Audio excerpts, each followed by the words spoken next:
Gold, trusted gold buyers. మీరు తాకట్టు పెట్టిన బంగారాన్ని విడిపించి ఈ రోజు ఉన్న మార్కెట్ ధరకు కొనబడను. అందరికంటే కూడా చాలా సేఫ్గా ఉంటుంది. ఒక సేఫ్ జోన్ అని భావిస్తున్నారు, ఒక సేఫ్ డెస్టినేషన్ అనుకున్న దగ్గర అది ఎందుకు టార్గెట్ అయింది అసలు?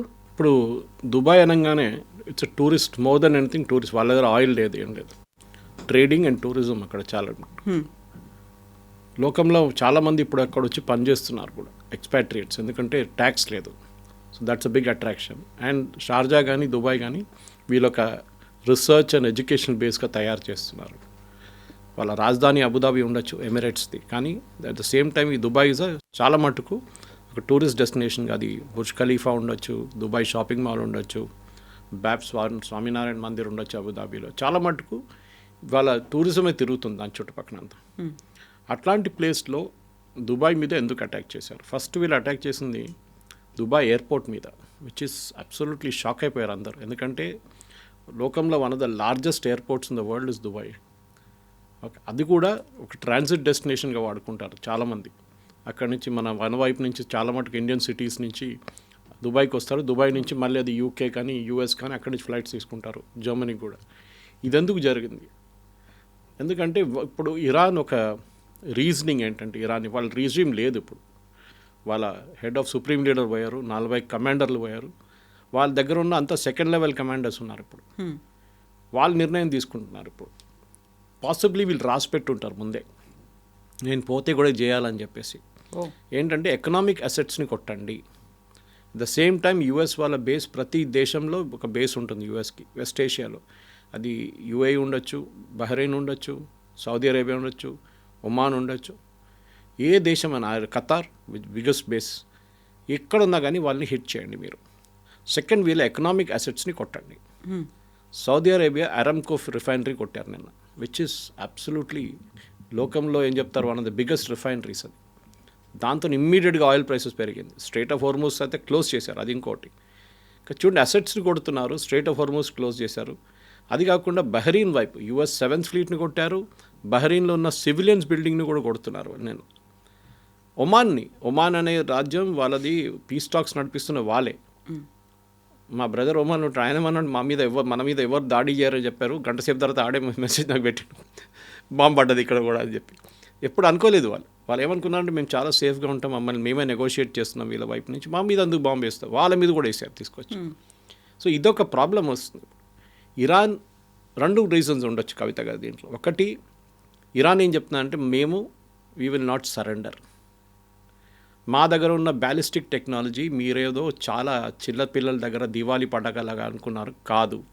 We can really use it our advance. Drone and ballistic drone వాడారు సౌదీ అరేబియా రిఫైనరీ మీద, పామ్ జుమేరా మీద అటాక్ చేశారు దుబాయ్లో. అది ఆలోచించి, that again is a land mark. World's richest people అక్కడ ఉంటారు, డబ్బులు ఉన్న వాళ్ళు, వాళ్ళ మీద దాడి చేశారు నేను. సో ఇదొక షాక్ అనమాట గల్ఫ్ కంట్రీస్ కూడా. వాళ్ళు మొన్నదాకా ఏమనుకున్నారంటే, దట్ మా మీద దాడి చేయరు, మ్యాక్సిమం అమెరికన్ బేసెస్ మీద దాడి చేస్తారు, అది వాళ్ళు చూసుకుంటారు, మా మీద చేయరు అనుకున్నారు. ఈవెన్ 12-day వార్లు అప్పుడు జరిగినప్పుడు 6 months ముందు అప్పుడు చూశారు మీరు, అప్పుడు డైరెక్ట్ ఖతార్ మీద వాళ్ళు దాడి చేశారు. కానీ Qatar air force base, US air force మీద దాడి చేశారు ఖతార్ మీద. అది కూడా చెప్పి చేశారు వాళ్ళు, మేము పంపిస్తున్నాం డ్రోన్లు అని చెప్పేసి.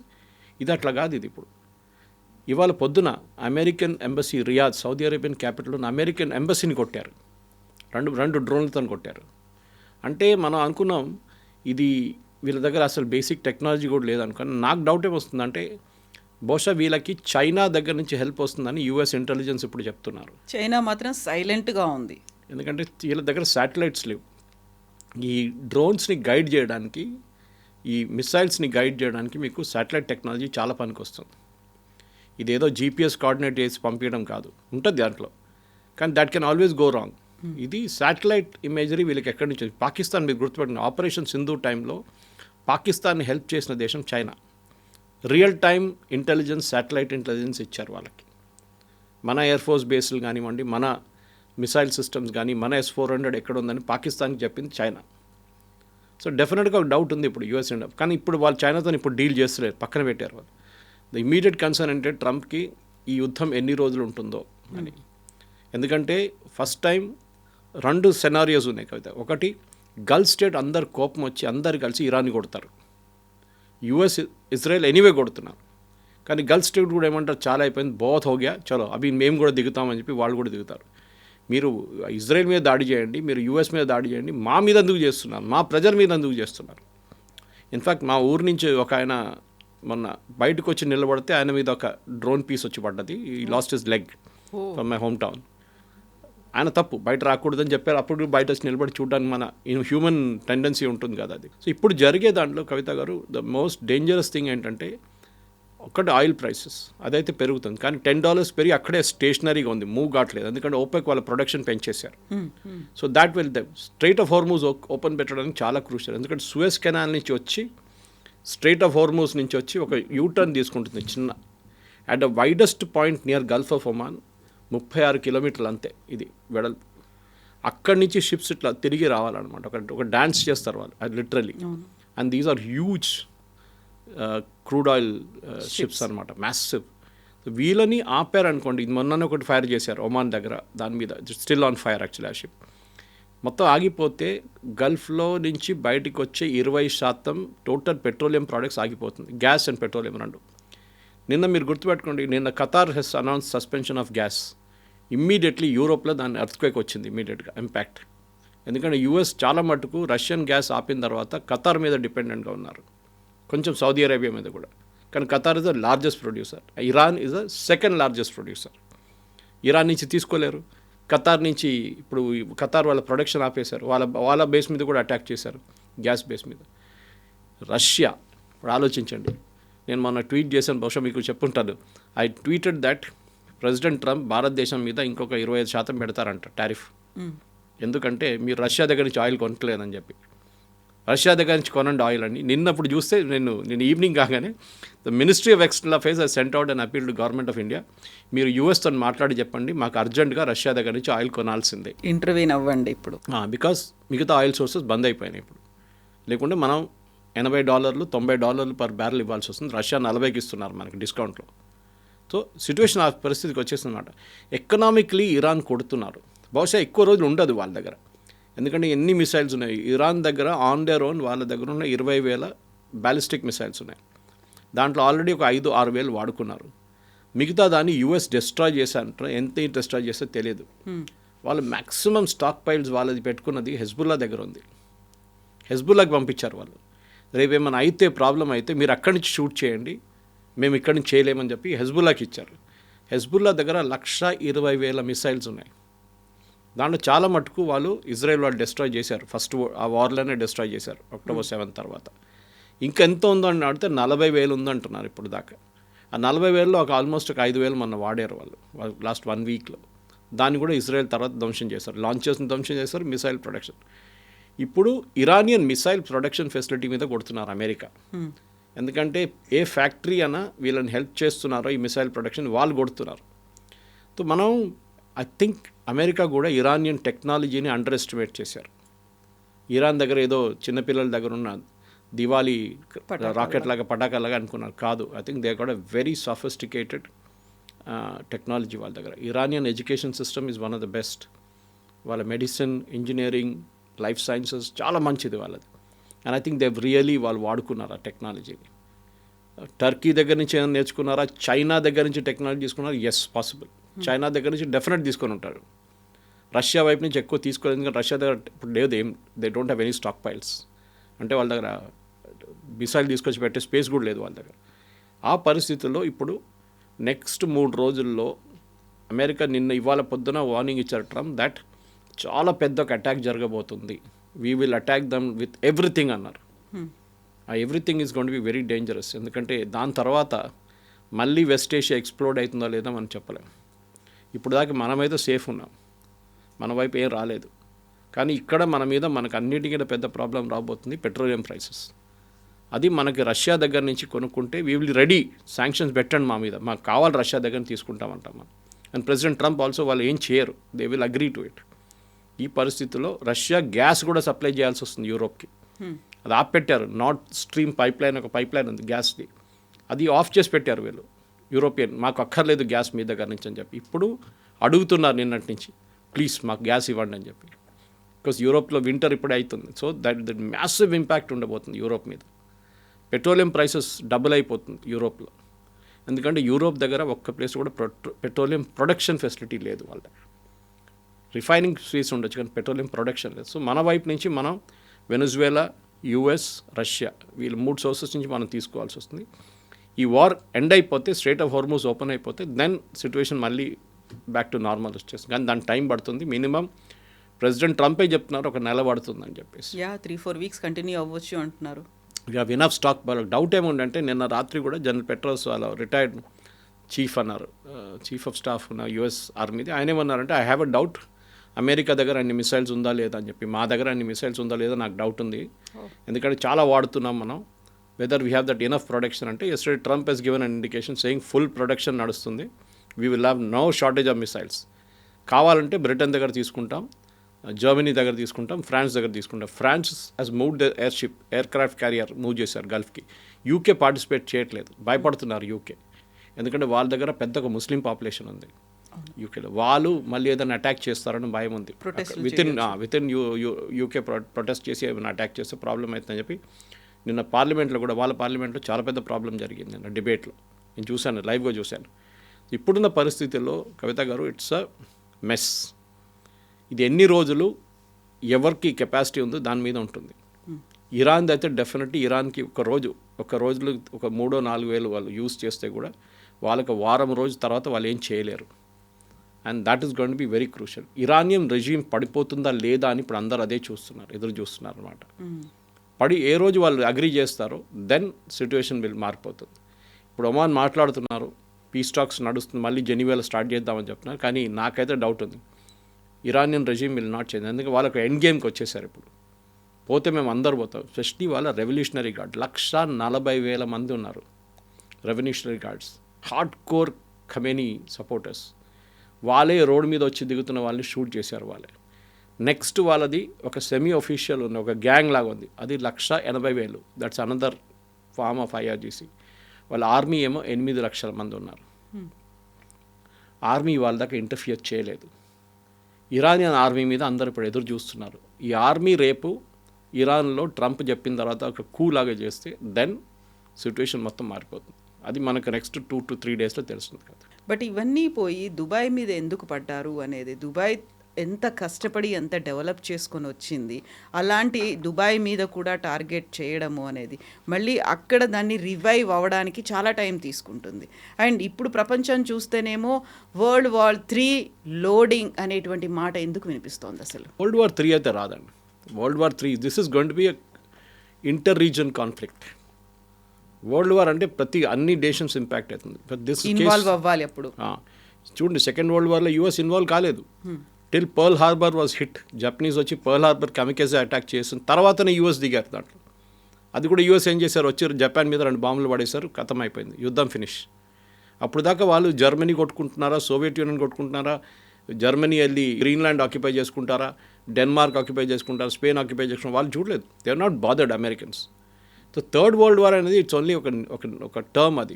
కానీ ఇప్పుడు జరుగుతుంది ఏంటంటే మనం ఎవరి గురించి మాట్లాడలేము. రష్యా యుక్రెయిన్ వార్ ఏమైంది కవిత గారు? ట్రంప్ ఏమన్నారు, నేను ప్రతి దేశాన్ని ఎక్కడెక్కడ యుద్ధాలు ఉన్నా నేనే ఆపుతున్నానని చెప్పిన ట్రంప్ ఆయన ఇప్పుడు యుద్ధంలో దిగారు. రీసెంట్గా 4th ఇయర్ కూడా కంప్లీట్ చేసుకుంది. అక్కడ పాకిస్తాన్, ఆఫ్ఘనిస్తాన్ కొట్టుకుంటున్నారు. పొద్దున ఒక మీమ్ చూశాను, మన ఇండియాలో ఏం చేస్తున్నారంటే మనం 3rd కా 4th కింద హోలీ అని కొట్టుకుంటున్నామంట. మన వార్ అదే ఉందంట. మనకి ఇంటర్నల్ గా ఉన్నాయి బోల్డ్ ఇష్యూస్. ఇంటర్నల్ వార్లు 3rd కుందా 4th కుందా హోలీ అని చెప్పి కొట్టుకుంటున్నారు. అది మన వార్ అన్నమాట. సో మనం వీఆర్ లక్కీ. మీరు ఆలోచించండి, ప్రతి దేశం ఈజ్ ఆన్ ద ఎడ్జ్. ఆ రీజన్ నుంచి మన పక్కన ఉన్న భారతదేశం ఎక్కువ దూరం లేవు మనం. Oman and all is very close మనకి.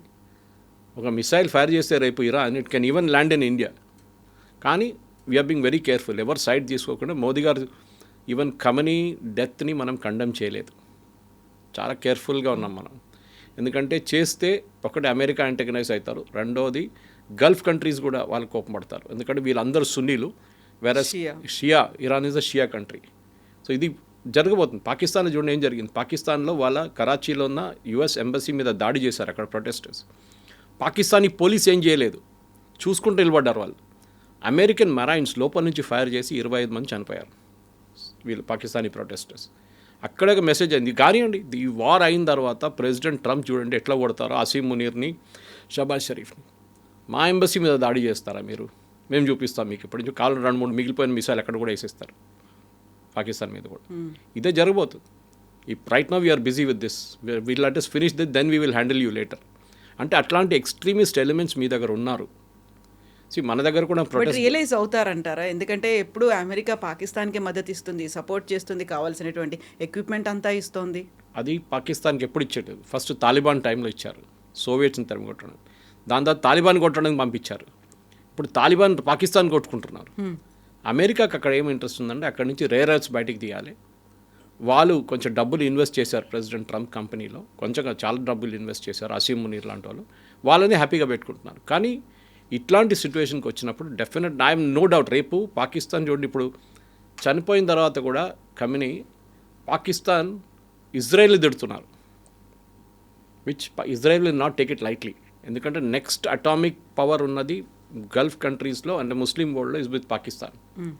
వాళ్ళు ఎప్పుడో కొట్టడానికి ప్లాన్ చేస్తున్నారు, ఎక్కువ లొల్లి చేస్తే వాళ్ళు కొడతారు. కానీ ద ప్రాబ్లమ్ ఇస్ పాకిస్తాన్ దగ్గర ఉన్న అటామిక్ కేపబిలిటీ అంతా యూఎస్ దగ్గర ఉంది, యూఎస్ నిఘాలో ఉందని. వాళ్ళు దాన్ని తాళం చేయ వాళ్ళ దగ్గర ఉంది. Pakistan cannot use it. అది యూఎస్కి ఎప్పుడో తెలుసు. అది పిచ్చోన్ చేతిలో రాయిలాగా అయిపోతుంది. అది ఎక్కడ పడేస్తాడో తెలియదు తీసుకెళ్ళి. సో ఇట్లాంటి పరిస్థితుల్లో ఇప్పుడున్న దాంట్లో డెఫినెట్గా పాకిస్తాన్కి వాళ్ళ ఎంత ఎఫర్ట్ పెట్టినా కానీ గల్ఫ్ కంట్రీస్ వాళ్ళు పట్టించుకోరు. ఇటువైపు ఏమో సౌదీ అరేబియా వాళ్ళ ప్రాబ్లం ఉంది, వాళ్ళ మీద దాడి చేస్తున్నారు. రియాద్ మీద దాడి చేశారు, వాళ్ళ అరామ్కో ఫ్యాక్టరీ మీద దాడి చేశారు, ఖతార్ మీద ఖతార్ దాడి జరిగింది, కువైత్ మీద దాడి చేశారు.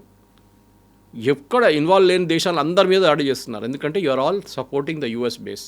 అక్కడ సైప్రస్లో కొట్టారు, యూకే బేస్ని కొట్టారు. ఎందుకంటే అక్కడ నుంచి ప్లేన్స్ టేక్ ఆఫ్ చేస్తుంది. అంటే అంత నాలెడ్జ్ ఉంది వాళ్ళకి. That is the main thing. Kavitha గారు, మనం అనుకుంటాం ఇరానియన్స్ దగ్గర ఒక టెక్నాలజీ లేదు, ఇంటెలిజెన్స్ లేదు, రెండూ ఉన్నాయి వాళ్ళ దగ్గర. They are somehow getting the intelligence. ఎక్కడి నుంచి మీకు ఎట్లా తెలుసు సైప్రస్ నుంచి టేక్ ఆఫ్ చేశాను యూఎస్ జెట్స్ అని? వాళ్ళకి తెలిసిపోయింది అది. దానికోసం వాళ్ళు కొట్టారు.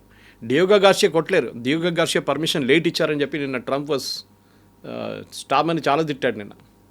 మీరు ముందే పర్మిషన్ ఇవ్వండి, మా B-2 బాంబర్స్ అక్కడ ఉండే, మేము మళ్ళీ యూఎస్ నుంచి తెప్పించుకోవాల్సి వచ్చింది మాకు అని చెప్పి. సో ఇది ఇప్పుడు ఎట్లయిపోయిందంటే ఇది ఇరాన్ని ఒక గాజా లాగా తయారు చేస్తారు. ఇప్పుడు చూస్తూనే ఉండండి.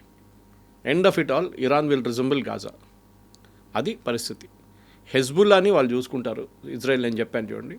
ఇటువైపు హమాస్ ఇస్ ఆల్మోస్ట్ ఫినిష్డ్, వాళ్ళు ఏం మాట్లాడలేదు. ఇప్పుడు హూతీలను చూసుకోవాలి, అది యూఎస్ చూసుకుంటారు. కావాలంటే ఇండియా కూడా అప్పగిచ్చేస్తారు, మీరు చూసుకోండి హూతీలు అని చెప్పేసి. అది కూడా జరుగుతుంది. దిస్ ఇస్ ద సిచ్యువేషన్ నా. సో ఇరాన్ నుంచి నినాదాలు వచ్చేవి, death to Israel, death to America అని వచ్చేది. ఆ రెండూ కలిసాయి. ఇప్పుడు ఖమేనీని చంపేసిన తర్వాత స్టిల్ అదే కండిషన్ ఇంకా కంటిన్యూ అవుతుంది. ఎందుకంటే ఒక స్ప్లిట్ అనేది ఇరాన్లో కూడా కనిపించింది. చాలా వరకు బయటకు వచ్చారు, సెలబ్రేట్ చేసుకున్నారు.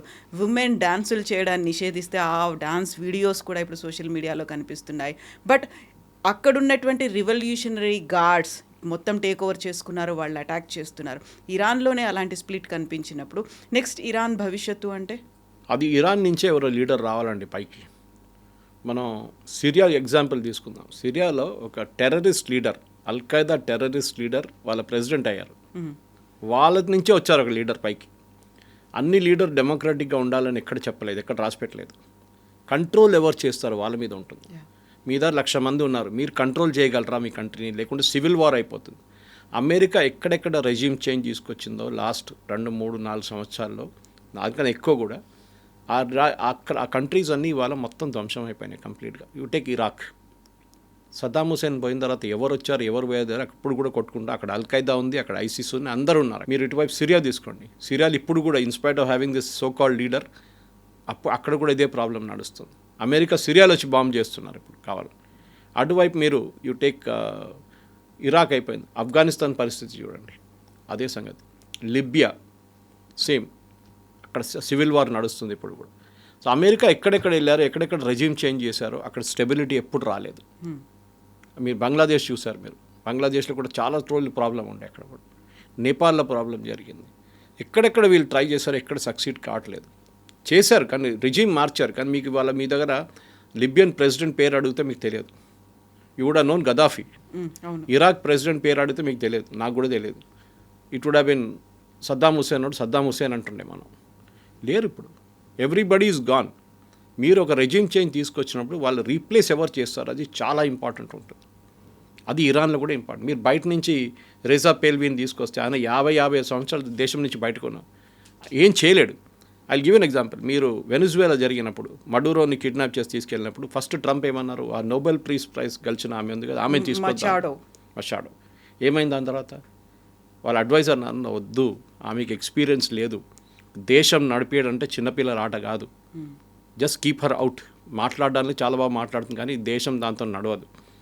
వాళ్ళ దాంట్లోనే ఎవరిని ఉన్నా సెలెక్ట్ చేయండి వాళ్ళంటే మళ్ళీ వాళ్ళ వైస్ ప్రెసిడెంట్ సెలెక్ట్ చేసి ఆమెకి ఇన్స్ట్రక్షన్స్ ఇచ్చారు, దేశం ఇట్లా నడిపియండి, డబ్బులు మేము ఇస్తాం, ఆయిల్ రిఫైనరీస్ అన్ని మేము రిపేర్ చేపిస్తాం, but you run the country. దానికోసం వెనిజువేలాలు ఇవ్వాల దాకా మీరు ఒక రైట్ వినలేదు, ఒక ఫైటింగ్ వినలేదు, ఒక ఫైరింగ్ వినలేదు, ఏం జరగలేదు. అక్కడ చాలా పీస్ఫుల్గా నడుస్తుంది. బట్ అక్కడ కూడా ఇప్పుడు ఇరాన్లో కూడా మేమే నెక్స్ట్ ఎవరు అనేది డిసైడ్ చేస్తామని ట్రంప్ చెప్తున్నాడు. నిజంగా అది పాసిబిలిటీ ఉందా? ట్రంప్ డిసైడ్ చేయలేరు. He cannot decide. అదైతే చాలా క్లియర్. ట్రంప్ డిసైడ్ ఏం చేయగలరంటే ఇరాన్ని పోస్ట్ రూలర్ ఎవరు వస్తారో వాళ్ళని వాళ్ళ వైపు ఉంచుకోవడం, వాళ్ళు ఫండింగ్ చేయడం చాలా ఇంపార్టెంట్ ఉంటుంది. ఇరాన్లో కవిత గారు రాజా పేల్వి ఫస్ట్ వీళ్ళ ఫాదర్ ఉన్నప్పుడు 79లో డిపోజ్ అయ్యారు ఆయన. 79 నుంచి 2026 వచ్చేదాకా ఇరానియన్ కరెన్సీ 99% డీవాల్యూ అయిపోయింది. ఎగ్జాంపుల్ ఇస్తాను, మన రూపీస్ తీసుకుందాం. మనం 100 రూపాయలు మీరు బ్యాంకులో వేస్తే మీ డిపాజిట్లో ఆ 100 రూపాయలకి ఇవాళ విలువ ₹1. ఆలోచించండి. మీరు బ్యాంక్లో ₹1,00,00,000 వేశారు, దాని విలువ ఎంత ఉంటుంది ఇవాళ? పోయింది, మొత్తం డబ్బులే పోయింది, complete wiped out. Iranian currency worthless అయిపోయింది. పేపర్ ఇప్పుడు ఒక లోఫ్ బ్రెడ్ కొనాలంటే చిన్న ఒక ట్రక్లో తీసుకెళ్ళాలి డబ్బులు అంతా. అక్కడే ప్రాబ్లం అంతా స్టార్ట్ అయింది. ఇప్పుడు 6 నెలల ముందు మన ప్రొటెస్ట్ ఎందుకు స్టార్ట్ అయింది, అక్కడ బాజారీస్ అంటారు, అంటే బాజార్ నడిపిస్తున్న వాళ్ళు, ట్రేడర్స్. వాళ్ళు ఏమంటున్నారు అంటే మా దగ్గర ఎవరు రావట్లేదు కొనడానికి, nobody is coming to buy anything from us. మేమేం అమ్మాలి, మేము కరెన్సీకి వాల్యూ లేదు, నీళ్ళు లేవు వాళ్ళ దగ్గర. ఇప్పుడు పవర్ సప్లై ఎరాటిక్గా ఉంది. ఎందుకంటే ఇరాన్ దగ్గర మేము చెప్పాను చూడండి, 2nd largest gas production in the world. Capacity production కాదు, వాళ్ళ దగ్గర ఉన్న asset. 3rd largest oil reserves in the world. First is Venezuela, 2nd Saudi Arabia, 3వది ఇరాన్. గ్యాస్లో first is Qatar, 2nd is Iran. కానీ లాస్ట్ 3 సంవత్సరాల్లో Iran produce చేసింది total oil ప్రొడక్షన్లో 3%. మినిమం 20-22% ప్రొడ్యూస్ చేయాల్సిన ఒక కంట్రీ ఇస్ డూయింగ్ ఓన్లీ 2%, 3%. అక్కడ ఎందుకంటే యూఎస్ టోటల్ బ్యాన్ పెట్టేశారు, ఎవ్వరు కొనకూడదు వీళ్ళ దగ్గర నుంచి ఆయిల్ అని చెప్పి, రష్యా లాగానే. అక్కడే ప్రాబ్లం వచ్చింది. సో ఇరాన్ ఒక చాలా మోడర్న్ నేషన్ ఉండే రేజా పెల్వి టైంలో. Of course he was the dictator, అది పక్కన పెడదాం మనం. అబ్సల్యూట్ డిక్టేటర్, యూజ్లెస్ ఫెలో అని చెప్పొచ్చు, కానీ కంట్రీ నడిపించారు. సద్దాం హుసేన్ కూడా మీరు అట్లని చెప్పొచ్చు, absolute dictator, 3rd rate character అని చెప్తే కానీ దేశం నడిపించాడు. గదాఫీ కూడా సేమ్ థింగ్. స్టెబిలిటీ ఉండే వాళ్ళకి, whether you agree with that stability concept అన్నాడు, అది ఇంకోటి. కానీ ఇప్పుడు ఏంటంటే ఇరాన్లో ఈ ఇరానియన్ రెవల్యూషన్ తీసుకొచ్చిన టైం నుంచి ఇప్పుడు దాకా ఫస్ట్ 8 సంవత్సరాలు ఖొమేనీ ఉండే, దాని తర్వాత 40 సంవత్సరాలు ఖమ్నై. ఈ 40 సంవత్సరాల్లో కంప్లీట్ ఎకానమీని ధ్వంసం చేశారు వాళ్ళు. షరియా లా మీద ఇంపార్టెన్స్ పెట్టి అన్ని దేశాలతో కొట్లాడుకొని అమెరికాతో పంగా పెట్టుకున్నారు. అది లాస్ట్ ఇప్పుడు ఈ సిచ్యువేషన్కి ఎట్లా వచ్చిందంటే ఇప్పుడు ఇరానియన్ కరెన్సీకి వాల్యూ లేదు. ఇన్ఫ్లేషన్ ఏమో 49 నుంచి 55% ఇన్ఫ్లేషన్ ఉంది, కొంతమంది 80% అంటున్నారు. ప్రజలకి తినడానికి ఎక్కువ తిండి లేదు అక్కడ, వాళ్ళు సఫర్ అవుతున్నారు. కానీ వాళ్ళ ఎడ్యుకేషన్ సిస్టమ్ చూస్తే one of the best in the world. వాళ్ళ దాంట్లో 98% మహిళలు ఎడ్యుకేటెడ్. చాలా ఎడ్యుకేషన్ సిస్టమ్ సూపర్ ఇరాన్లో. వాళ్ళ దగ్గర పోస్ట్ గ్రాడ్యుయేట్ లెవెల్లో కూడా చాలా మంచి education, even there medical education. మన భారతదేశం నుంచి చాలామంది కశ్మీర్ వైపు నుంచి షియా పిల్లలు వెళ్తారు అక్కడ చదువుకోవడానికి, కార్గిల్ వైపు నుంచి. This is very important. Iran దగ్గర పొటెన్షియల్ ఉంది, ఆ పొటెన్షియల్ని నడిపించడానికి వీళ్ళకి తెలియదు. రేజా పేల్వీని ఎందుకు తీసేశారు బయట అంటే కరప్షన్, అబ్సల్యూట్ కరప్ట్ ఉండే ఆయన. యుఎస్ వాళ్ళని వాడుకున్నారు. ఆయనకన్నా ముందున్న ప్రెసిడెంట్ మొహమ్మద్ మెజీబ్ ఆయన కిందకి దింపారు 1953లో. వీళ్ళందరూ కలిసి చేశారు పని. ఎవరు యూకే MI6 అండ్ CIA కలిసి చేశారు. ఆయన పక్కన పెట్టి ఈయన తీసుకొచ్చారు షా ఆఫ్ ఇరాన్ని. ఆయన అసలు దేశం మొత్తం ధ్వంసం చేశారు. ఖొమేనీ దాని తర్వాత వచ్చారు. He lead the revolution after that. ఆయన ఒక లీడర్గా ఎగిరారు. ఆయన కానీ 8 సంవత్సరాలు ఉండలేకపోయారు. ఆయన ఆఫ్టర్ 8 years హీ డైడ్. కానీ ఈ రిలీజియస్ లీడర్స్ ఏంటంటే వాళ్ళు ఒకటే రూట్ ఉంటుంది వాళ్ళది, రిలీజియన్ ఎక్స్పాండ్ చేయడం, ఆ రిలీజియన్ని కంట్రోల్ చేయడం, మహిళల్ని కంట్రోల్ చేయడం, మహిళల్ని బయట రాకుండా. మీరు చూస్తుంటారు బుర్కా ఏ లేదు, హిజాబ్ ఏ లేదని చెప్పి ఎంతో మహిళల్ని చంపారు వీళ్ళు. జుట్టు కనిపిస్తోంది అని.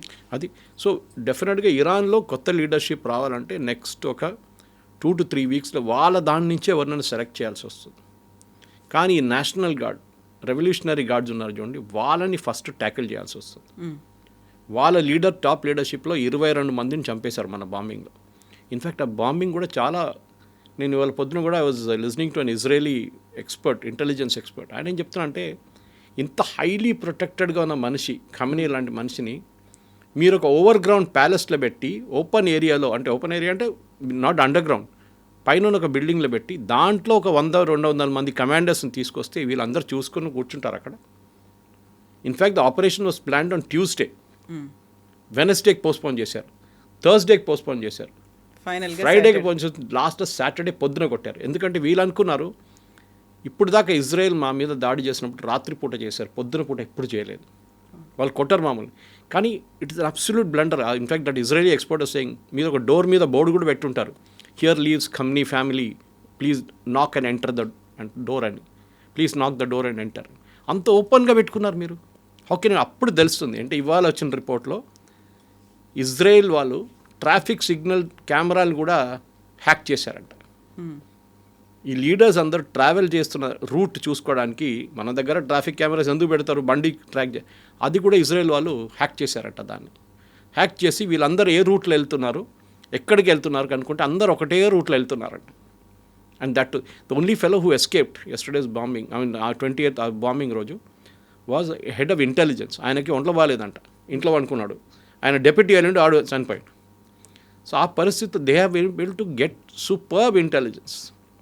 ఇది చాలా ఇంపార్టెంట్. హ్యూమన్ ఇంటెలిజెన్స్ ఒకటి ఉంటుంది, అంటే వాళ్ళు ఇరాన్లో ఉన్న ఈ రెజీమ్ లోపల కూడా దూరారు. వాళ్ళు కాసిం సులైమానీని చంపినప్పుడు there was excellent information. Qasem Soleimani తోడుని ఎవరో ఇన్ఫర్మేషన్ ఇచ్చారు that he's moving in this car from so and so place. ఎందుకంటే 6 కార్లు ఉండే కాన్వాయ్లో, 6 కార్లకు ఒకటే నంబర్ ప్లేట్. మన దగ్గర కూడా చూడండి, రేవంత్ రెడ్డి వెళ్తున్నప్పుడు, చంద్రబాబు నాయుడు వెళ్తున్నప్పుడు కార్ నెంబర్ ప్లేట్ అన్నీ ఒకటే ఉంటుంది. యాక్చువల్లీ ఇట్ ఇస్ ఇల్లీగల్, కానీ సెక్యూరిటీ వైజ్ ఇట్ ఈస్ ఇంపారిటివ్. ఆ కార్లు మారుతూనే ఉంటాయి కాన్వాయ్లో, సో మీకు తెలియదు ఏ కార్లో ఉన్నాడని చెప్పేసి. అదే వీళ్ళు కూడా ఫాలో చేస్తారు. కానీ కరెక్ట్గా అప్పుడు కూడా కొట్టారు సులేమానీని. పక్కన ఉన్న ఏ కార్కి ఏం ప్రాబ్లం రాలేదు. ఆలోచించండి. సో ఇజ్రాయలీ ఇంటెలిజెన్స్ ఆ రోజు జరిగిన దాడిలో చాలా క్లియర్గా, కానీ వీళ్ళు చేసిన అన్నిటికంటే పెద్ద బ్లండర్, అండర్ గ్రౌండ్ బంకర్లో మీటింగ్ పెట్టకుండా మీరు ఒక ఓపెన్, అంటే ఒక ప్యాలెస్లో మీటింగ్ పెట్టి చాలా ఓపెన్గా ఇజ్రాయెల్ చెప్పారు మీరు రావచ్చు కొట్టచ్చు మమ్మల్ని అని చెప్పి, వీఆర్ రెడీ అన్నట్టుగా. But I think that is a blunder, underestimating Israel, or they were plain stupid Iranians. ఎందుకు చేశారో అర్థం కావట్లేదు ఇప్పుడు కూడా. అది హైలీ ప్రొటెక్టెడ్ మనిషి. ఈయనని లాస్ట్ టైం 6 నెలల ముందు అటాక్ జరిగినప్పుడు కవిత గారు, దేవర్ రిపోర్ట్స్, ఇంటెలిజెన్స్ రిపోర్ట్స్ చాలా క్లియర్గా ఏం చెప్పారంటే they had him in the range. Khamenei ఉన్నారంట రేంజ్, కొట్టమంటారా? అప్పుడు యూఎస్ ప్రెసిడెంట్ ట్రంప్ చెప్పారంటే ఇప్పుడు వద్దు, కొడితే ఇది పెద్ద ప్రాబ్లం అవుతుంది. So Israel backed out. But Israel convince చేసింది మళ్ళీ ఇప్పుడు. న్యాచురల్లీ, బికాజ్ వాళ్ళు ఇప్పుడు నిన్న ఒక యూట్యూబ్ ఛానల్లో ఆర్గ్యూ చేస్తున్నారు, మన ఛానలే అనుకుంటాను, మరి ఇంకా ఏదో ఛానల్ గుర్తులేదు. నేను ప్యూరిటీ గురించి మాట్లాడుతున్నాను, యురేనియం ప్యూరిటీ. ఎగ్జాక్ట్లీ మన దగ్గర 20%, 30%, 60%, 80%. యాక్చువల్లీ 20% నుంచి మొదలు కావచ్చు. 20% మొదలైతే ఒక చిన్న క్రూడ్ బాంబ్ లాగా ఉంటుంది. మీరు ఎంత హై ప్యూరిటీకి వెళ్తారో అంత బాగుంటుంది వెపన్. అది చాలా ఇంపార్టెంట్. కానీ ఈ న్యూక్లియర్ వెపన్ ఎవరు వాడరు, అది ఒక థ్రెట్ లాగా వాడుకుంటారు అంతే. నా దగ్గర ఇది ఉంది చూడు, ఇప్పుడు కిమ్ జాంగ్ ఉన్నట్లని ఉంటుంది, నా దగ్గర ఉంది, నా దగ్గర వస్తే నేను పేల్ చేస్తాను అది. So nobody will go to him, అందరు దూరం ఉంటారు. ఇది అన్నమాట. అది రాకుండా చూడడానికి ఇజ్రాయెల్ జాబ్ ఉంది. 20% కూడా వాళ్ళు డర్టీ బాంబ్ అంటారు దాన్ని. మనం అమెరికాలో వాడారు అది ఒకసారి, డర్టీ బాంబ్, న్యూక్లియర్ బాంబ్, కానీ ఎక్స్ప్లోడ్ కాలేదు. అది టెర్రరిస్ట్ కొంతమంది ట్రై చేశారు. ఇప్పుడున్న పరిస్థితుల్లో డెఫినెట్గా నెక్స్ట్ లీడర్ అంటే ఏం జరుగుతుంది next 1 week itself is the big question. కానీ ఇప్పుడు ఏం చేయబోతున్నారంటే వాళ్ళ దగ్గర ఉన్న కంప్లీట్ మిసైల్ ప్రొడక్షన్ టెక్నాలజీని ధ్వంసం చేస్తారు యూఎస్ అండ్ ఇజ్రాయెల్. దాంతోపాటు వాళ్ళ దగ్గర మిగిలిపోయిన లీడర్షిప్ని వాళ్ళు కూడా కొడతారు. లాస్ట్లో ఇచ్చే ఆప్షన్ ఏంటంటే మీ దాంట్లో నుంచే ఒక మనిషిని సెలెక్ట్ చేసుకోండి, who will be our man. We'll then allow oil exports.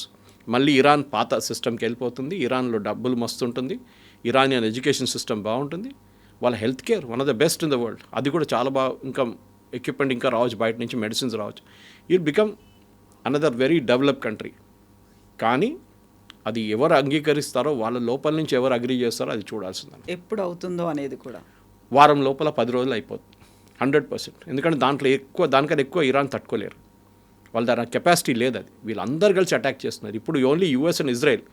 రేపు I will not be surprise Kavitha గారు, Saudi Arabia, Kuwait, Bahrain, Qatar వీళ్ళందరూ కలిసి కొడితే కూడా ఐ వోంట్ బి సర్ప్రైజ్. ఖతార్లోనే కూర్చున్నారు వీళ్ళ లీడర్లు అందరూ.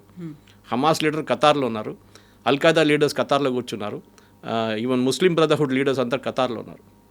సో వాళ్ళని ఫస్ట్ వాళ్ళని పట్టుకుంటారు ఖతార్.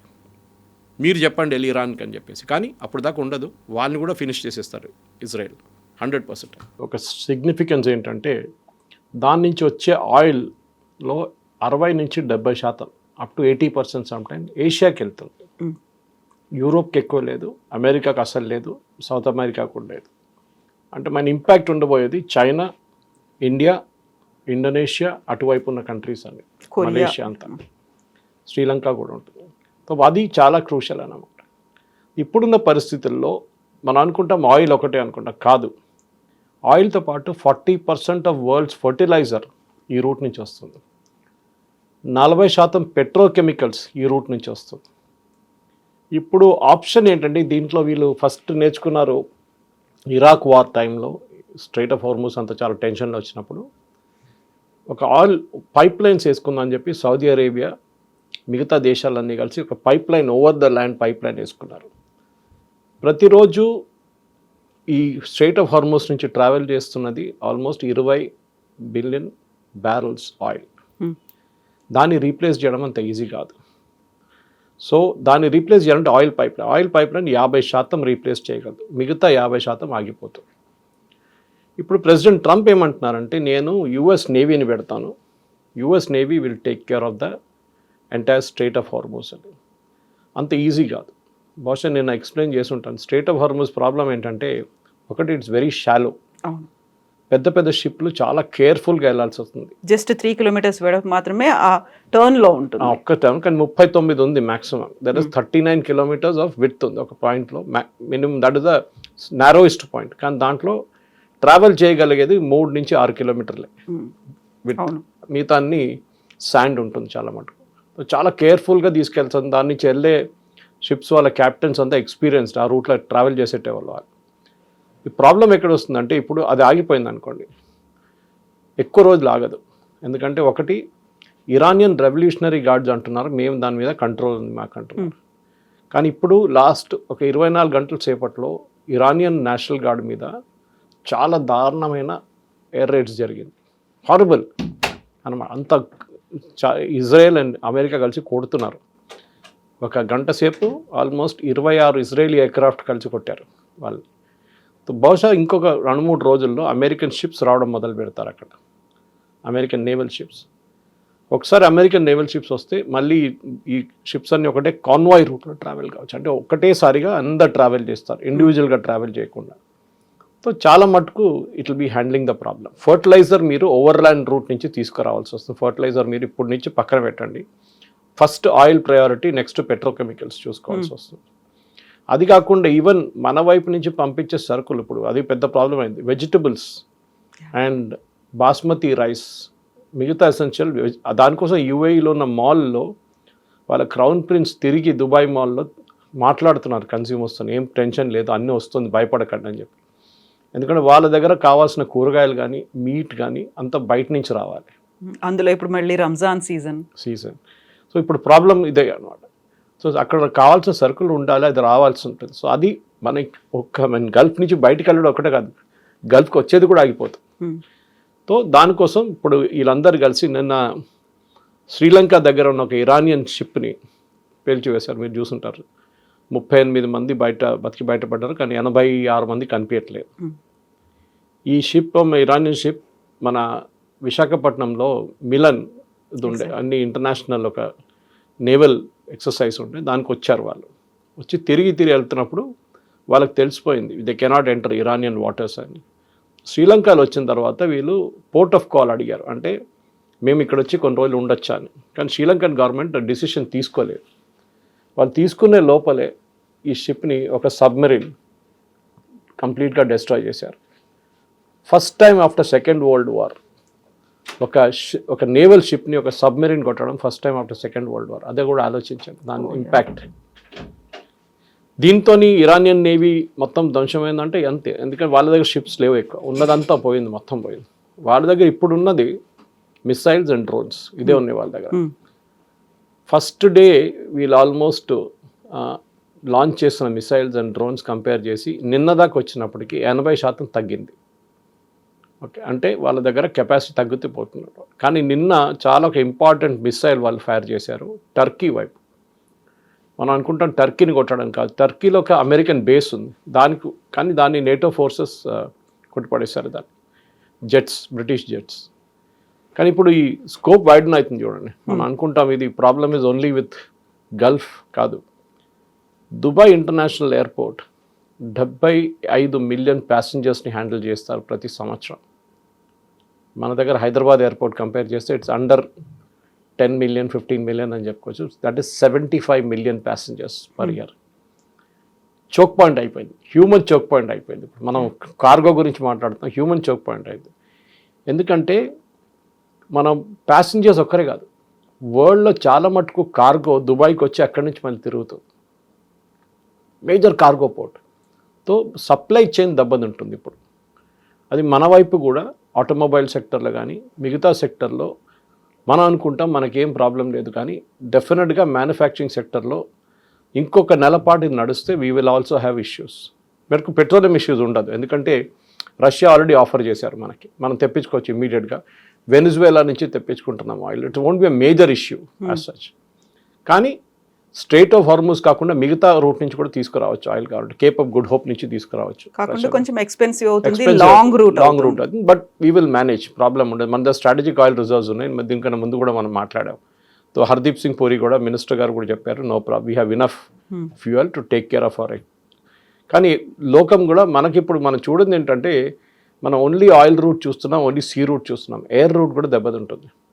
మన దగ్గర ఉన్న ఎంతోమంది passengers Dubai, Bahrain, Qatar, Oman, Saudi Arabia చాలా ప్లేసెస్లో స్టక్అప్ అయిపోయారు.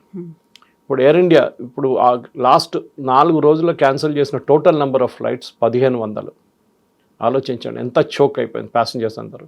ఇవాళ పేపర్లు చూసాను, చాలామంది మన తెలుగు స్టేట్స్ నుంచి వాళ్ళు దుబాయ్లో ఉన్నారు, కొంతమంది ఖతార్లో ఉన్నారు. వాళ్ళని ఎట్లా తీసుకురావాలి రిటర్న్ ఇప్పుడు?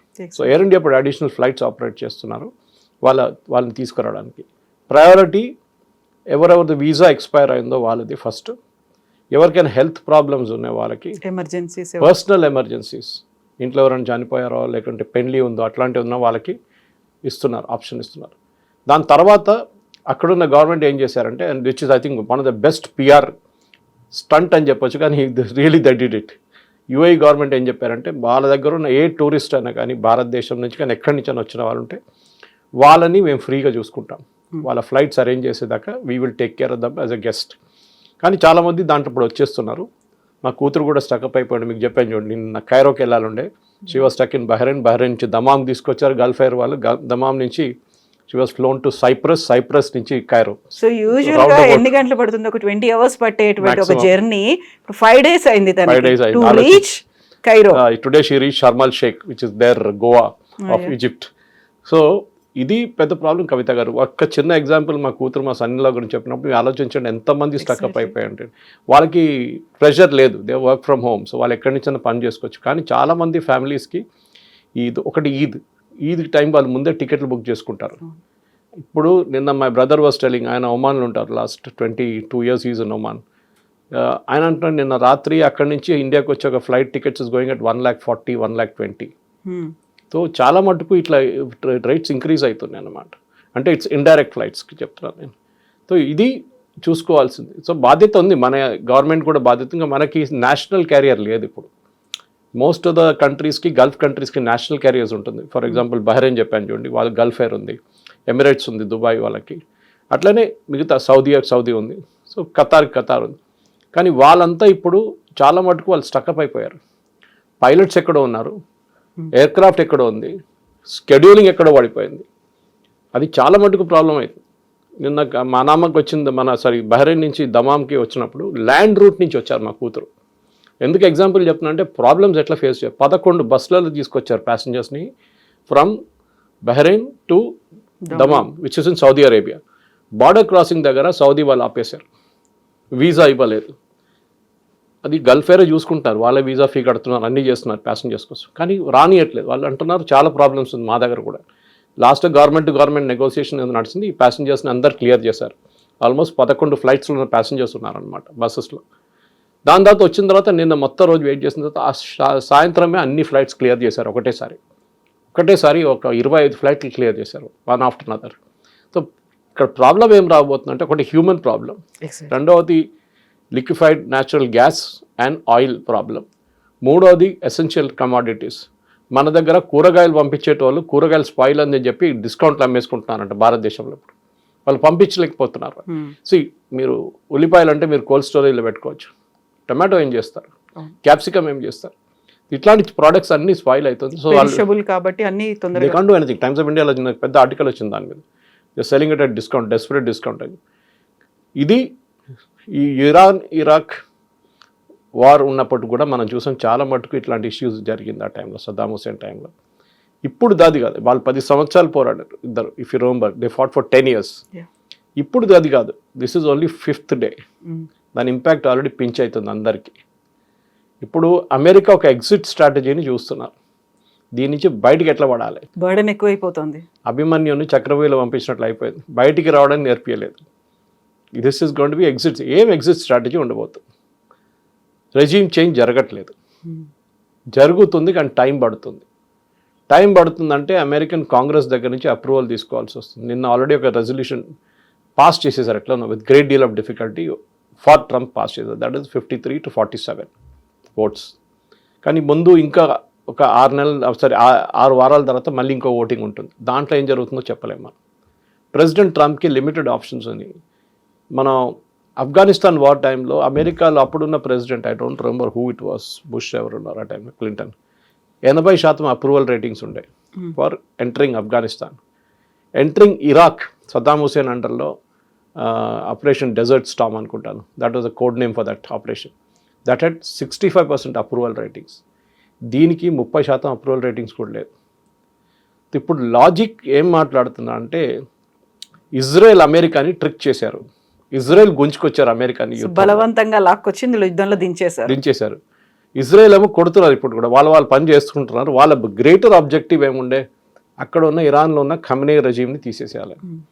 అది ఇంకా జరగలేదు, కానీ ఫస్ట్ లెవెల్ కంప్లీట్గా డికాపిటేట్ చేసేసారు. రెండవది ఇరాన్ దగ్గర ఉన్న మిసైల్ లాంచర్స్ అండ్ వాళ్ళ దగ్గర ఉన్న యురేనియం స్టాక్ పైల్ని డెస్ట్రాయ్ చేయడం. యురేనియం స్టాక్ పైల్ డెస్ట్రాయ్ చేయలేరు, దాన్ని తీసుకురావాల్సి వస్తుంది బయటికి. ఈ మిసైల్ లాంచెస్ ఇవాళ పొద్దున కూడా 6:30 ఇజ్రాయెల్ 22 ఎయిర్క్రాఫ్ట్ అని చెప్పాను చూడండి వచ్చి, they destroyed more than 80 missile launching sites. అంటే వీళ్ళు లాంచ్ చేయడానికి రెడీగా ఉన్నప్పుడు కొట్టారంట. ఇది రెగ్యులర్గా జరుగుతుంది. దానికోసం చెప్పాను 80% తగ్గింది మిసైల్ లాంచెస్. ఇంకా 2 రోజుల తర్వాత అది 90% అయిపోతుంది. బికాజ్ వాళ్ళ దగ్గర ఉన్న లాంచింగ్ కెపాసిటీ లేదు, డ్రోన్స్ ఉన్నాయి వాళ్ళ దగ్గర. ఇవాళ కూడా షో ఆఫ్ చేశారు వాళ్ళు. మనం నిన్న చేసిన స్టోరీ రాత్రి సిఎన్ఎన్లో చూశాను మళ్ళీ నేను. సిఎన్ఎన్ ఒక స్టోరీ ఎర్లీ మార్నింగ్, అంటే Indian time early morning release చేసిన ఒక స్టోరీ, అదే మాట్లాడుతున్నారు. Cheaper drones versus expensive missiles, who will win అని చెప్పి. సో అమెరికా కూడా ఏం చేశారంటే నిన్న ఒక 6 నెలల ముందు పీటర్ హెస్గెత్ వాళ్ళ defence secretary, now it's called war secretary, ఆయన ఒక ఆర్డర్ ఇష్యూ చేశారు, సీక్రెట్ ఆర్డర్, డ్రోన్స్ తయారు చేయమని చెప్పేసి. యుఎస్ ఎప్పుడు వాళ్ళ ఎయిర్ ఫోర్స్ మీద ఆధారపడి ఉంటారు, లేకుంటే వాళ్ళ సబ్మెరీన్స్ టామ్హాక్ మిసైల్స్ మీద. సడన్గా డ్రోన్స్ ఆర్డర్ చేశారు రైతాన్ అని చెప్పి వాళ్ళ దగ్గర, డిఫెన్స్ కాంట్రాక్టర్ కంపెనీ ఉంది వాళ్ళ దగ్గర. ఎందుకు వాళ్ళు కూడా అర్థమైపోయింది, టు హిట్ ద ఇరానియన్స్. అదే వాళ్ళ దగ్గర ఏముందో అదే మనం కూడా యూజ్ చేస్తే they will be able to hit అని అమెరికాకి అర్థమైపోయింది. ఈ $1 million $2 million ఉన్న మిసైల్స్ కానీ, పేట్రియట్ కానీ మిగతా మిసైల్స్ వాడక్కర్లేదు, we can do with this itself. కానీ ఇప్పటికి ప్రొడ్యూస్ చేయలేదా మరి? ఎందుకని 5 days నుంచి దాన్ని ఎందుకు వాడుతున్నారు? ప్రొడ్యూస్ చేశారు. ఇప్పుడు నౌ ఎస్టర్డే మొన్నటి నుంచి వాళ్ళు దింపారు దీనిలో ఇరానియన్స్ని. ఇప్పుడు డ్రోన్తో కొడుతున్నారు అమెరికా కూడా. So if you can't beat them join them అంటారు ఇంగ్లీష్లో, అదే నడుస్తుంది అన్నమాట.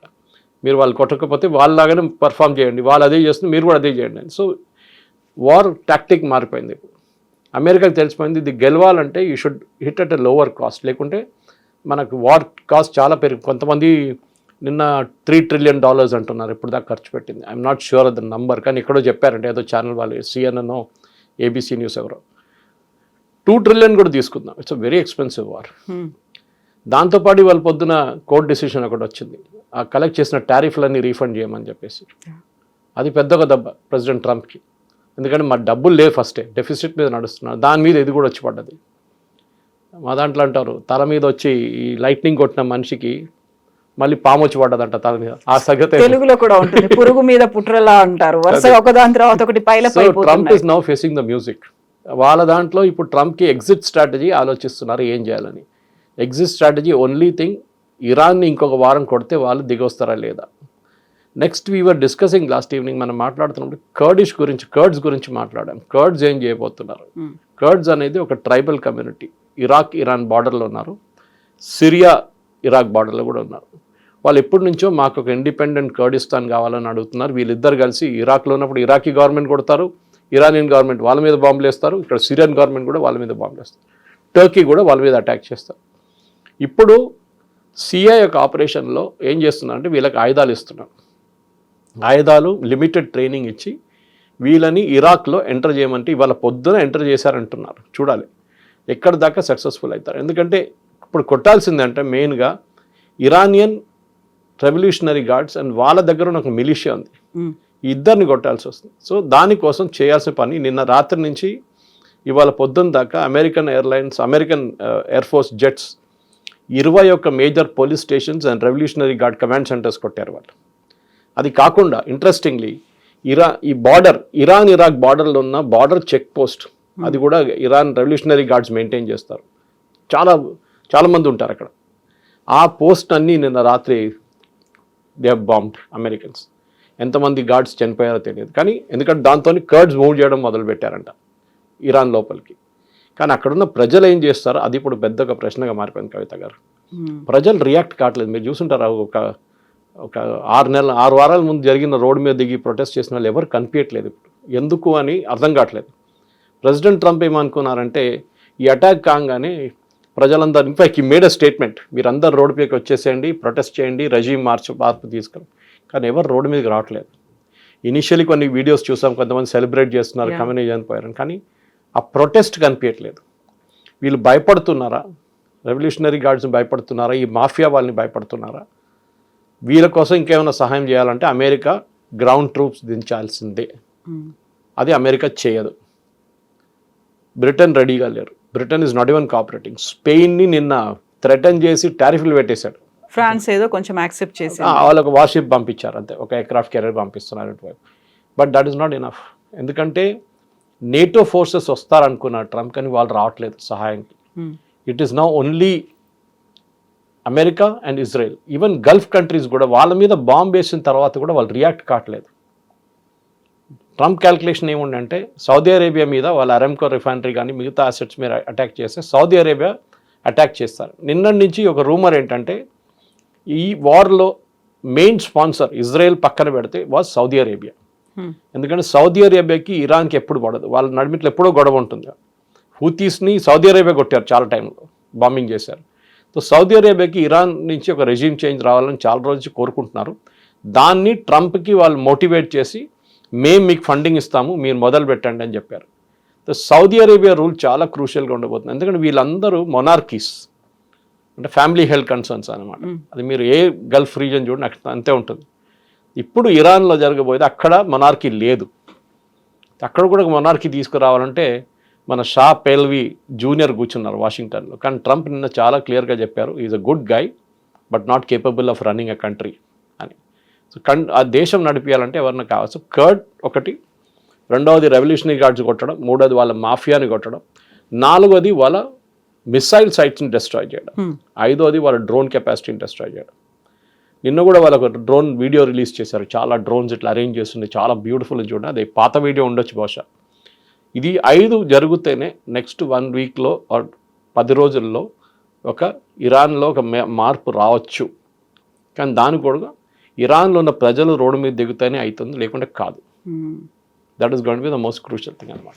లాంగ్ వే టు గో అన్నట్టు అక్కడ కనిపిస్తోంది. యాక్చువల్గా ఇజ్రాయెల్ అమెరికాని లాక్కొని వచ్చింది, దీని మీద వేసింది. ఆ తర్వాత ఇరాన్ చేసినటువంటి అటాక్తో గల్ఫ్ కంట్రీస్ కూడా అన్నెసెసరీ ఒక బర్డన్ని వాళ్ళు మోయాల్సి వస్తుంది. అక్కడ ఉన్న వాళ్ళకి, ప్రయాణికులకి మొత్తం అన్ని ఎక్స్పెన్సెస్ పెట్టుకుంటుంది, ఇంక్లూడింగ్ వీసా, ఫుడ్, అకామిడేషన్, ఇవన్నీ.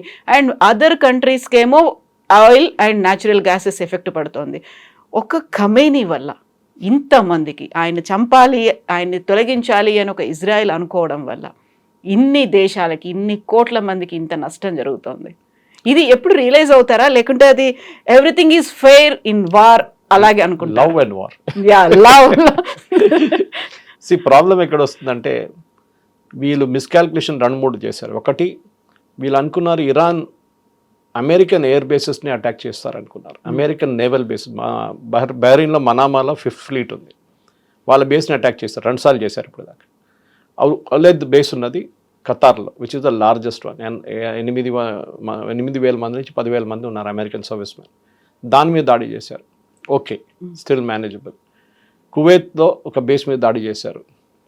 సైప్రస్లో యూకే బేస్ని కొట్టారు, అగైన్ మేనేజబుల్. కానీ దుబాయ్ ఇంటర్నేషనల్ ఎయిర్పోర్ట్ మీద కొట్టడం, పామ్ జుమేరా మీద అటాక్ చేయడం వాజ్ అ సిగ్నిఫికెంట్ మార్క్. అక్కడే వీళ్ళకు అరబ్ కంట్రీస్ కూడా ఇప్పుడు ఒక కోపం ఉంది. అంటే మేము మునుగుతున్నాం, ఎట్లయినా మిమ్మల్ని కూడా తీసుకొని మునుగుతాం. అది అక్కడ ఉన్న రెజీమ్ పాలసీగా అనిపిస్తుంది. ఎందుకంటే వీళ్ళ గల్ఫ్ కంట్రీస్కి, కవిత గారు, వాళ్ళకి ఒకటే revenue source oil and gas. Qatar oil ఆపేశారు, ఎల్ఎన్జీ ప్రొడక్షన్ ఆపేశారు. సౌదీ అరేబియా వాళ్ళ మేజర్ రిఫైనింగ్ ఆపేశారు, కానీ క్రూడ్ ఆయిల్ ఇప్పుడు కూడా తీసుకెళ్తున్నారు. ఇటువైపు కువైత్ కూడా అంతే. మీరు యుఏఈలో చూస్తే వాళ్ళ దగ్గర ఒక ఎమిరేట్లో 2 ఎమిరేట్స్లోనే ఆయిల్ ఉంది, మిగతా దాంట్లో ఆయిల్ లేదు. వాళ్ళకున్న టూరిజం ఒక సేఫ్ ప్లేస్గా దుబాయ్ అని ఒక ప్లేస్ అనుకున్న దానికి it is really safe actually, even now, దానికి డౌట్ లేదు. ఆ ఇమేజ్ని ఐ థింక్ ఇట్ ఇస్ చాలా పెద్ద ఒక హిట్ జరిగింది, పెద్ద మార్క్, ఏం చెప్తారు, ఒక నెగటివ్ ఇమేజ్ వచ్చేస్తుంది. Dubai is also not safe అని. అది ఇరాన్ స్ట్రాటజీ ఉండేది. మీరేమనుకుంటున్నారు, మీ దగ్గర వచ్చి అందరూ ట్యాక్స్ ఫ్రీ ఇన్కమ్ ఉందని చెప్పి ఉంటారా? మీ దగ్గర ఎక్స్పాట్రియేట్స్ వస్తున్నారా, యూరోపియన్స్ వస్తున్నారా, అమెరికన్స్, వాళ్ళని కూడా మేము ఆపగలము. 75 మిలియన్ ప్యాసింజర్స్ తీసుకెళ్తే దుబాయ్ ఎయిర్పోర్ట్ని కూడా మేము కావాలంటే ఆపొచ్చు. We will destroy your economy. అది ఇరాన్ స్ట్రాటజీ. బట్ ఇరాన్ని చాలా తక్కువగా అంచనా వేసినట్టున్నారు కదా, అంత లేదు అనేటువంటి, మేము చాలా పెద్ద దేశాలు, మా దగ్గర డిఫెన్స్ ఎక్విప్మెంట్ ఉంది, టెక్నాలజీ ఉంది, మా దగ్గర డబ్బులు ఉన్నాయి, ఇవన్నీ ఒక రకంగా చూస్తే ముందు నుంచి అమెరికా అంటే ఆధిపత్యం, అమెరికా అంటే అహంకారం ఇలాంటిది ఉండేది. ఇరాన్ ఒక చిన్న దేశం, దాని మీద అటాక్ చేశారు, విరుచుకుపడ్డారు, but Iran is standing tall. అలాగే ఉందా? కరెక్ట్. ఇరాన్ చూసే ముందు మీరు వాళ్ళ ప్రాక్సీస్ని చూడండి. హూతీలు, హమాస్, హెజ్బుల్లా. హూతీలు it's not an organized army, వాళ్ళ ఒక ర్యాక్ ట్యాగ్ ఆర్మీ అని చెప్పొచ్చు. Versus Hamas and Hezbollah regular armies.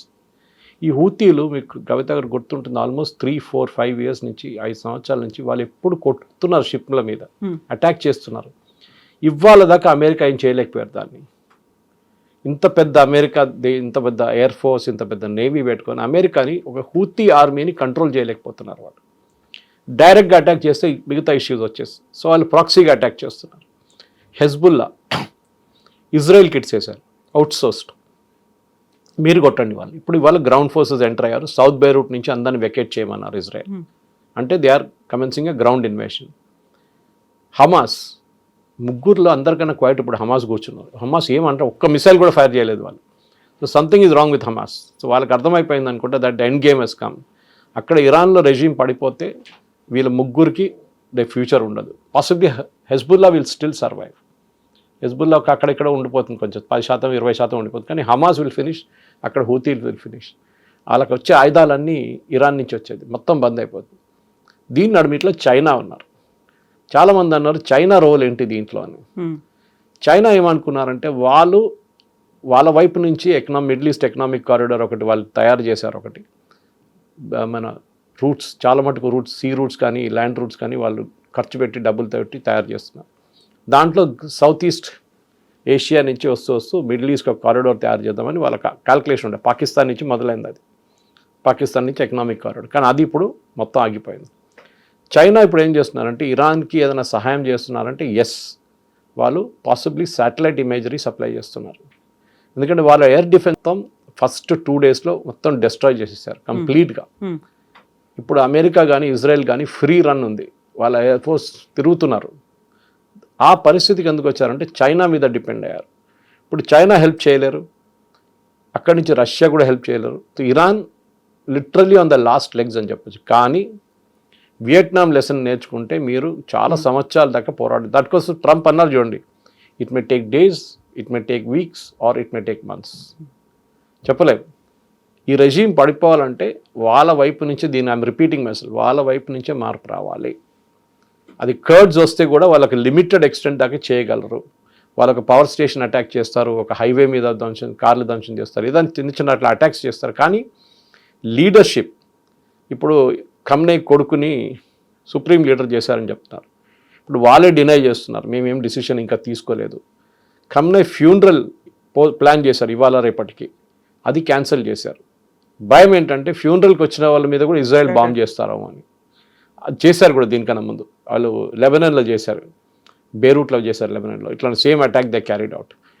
ఇప్పుడున్న పరిస్థితుల్లో ఇవాళ రేపు ఎల్లుండి లోపల ఇఫ్ మిసైల్ అటాక్లు ఆగిపోతే ఇజ్రాయెల్ కొంచెం రిలాక్స్ చేశారు. కానీ ఇవాళ పొద్దున ఇజ్రాయెల్ మీద 6 మిసైల్తో అటాక్ చేశారు, హైపర్సోనిక్ మిసైల్స్. దాన్ని ఎక్స్ప్లెయిన్ కూడా చేశాను నేను, how it enters the atmosphere, అదంతా Mark 17లో. ఇప్పుడున్న భయం ఇజ్రాయెల్కి అదొకటే. ఆ మిసైల్స్ని ఆపడానికి ఇప్పుడు నంబర్ ఆఫ్ మిసైల్స్ తగ్గింది కవిత గారు. లాజిక్ ఏంటంటే మీరు 25 మిసైల్స్ ఒకటేసారి పంపిస్తే మీకు ఐరన్ డోమ్ని దాన్ని ట్యాకిల్ చేయడానికో, లేకుంటే డేవిడ్ స్లింగ్ దాన్ని ట్యాకిల్ చేయడానికో, లేకుంటే యారో ట్యాకిల్ చేయడానికి టైం పడుతుంది, ఆ కెపాసిటీ తగ్గిపోతుంది. ఇవాళ పొద్దున 6 వచ్చినాయి. దట్ మీన్స్ వాళ్ళ దగ్గర ఉన్న ఐదర్ మిసైల్ తగ్గిపోయింది, లేకుంటే వాళ్ళు కేర్ఫుల్గా కొడుతున్నారు, రేషన్ చేసి కొడుతున్నారు. వాళ్ళు ఎక్కువ రోజు ఏ రోజు వాళ్ళ దగ్గర మిసైల్ కెపాసిటీ ఆగిపోతుందో ఆ రోజు ఇజ్రాయెల్ మళ్ళీ మొదలు పెడతారు. అమెరికా ఏమో డ్రోన్లు వెంటబడి ఉన్నారు. ఇప్పుడు వీళ్ళిద్దరు కలిసి వాళ్ళ complete missile and drone capacity reduce చేస్తే దాని తర్వాత ఇరాన్ మీద, వాళ్ళ వాటర్ రిసోర్సెస్ మీద కొడతారు, నీళ్ళు. అది నెక్స్ట్. సో ఈ 3 చేసేస్తే ఇరానియన్ సిటిజన్స్ బయటికి వచ్చి రోడ్డు మీద వస్తారని అనుకుంటున్నారు. కానీ that's a big question mark అన్నమాట. ఏం చేస్తారో తెలియదు. ఎందుకంటే డెఫినెట్గా దే షుడ్ బి ఒక లాజిక్ ఉండాలి ఒక యుద్ధానికి దిగినప్పుడు. కానీ నిన్న శ్రీలంక దగ్గర ఉన్న ఇరానియన్ షిప్ని డెస్ట్రాయ్ చేసిన దాంట్లో ఒక లీగల్ పాయింట్ ఒకటి ఉంది.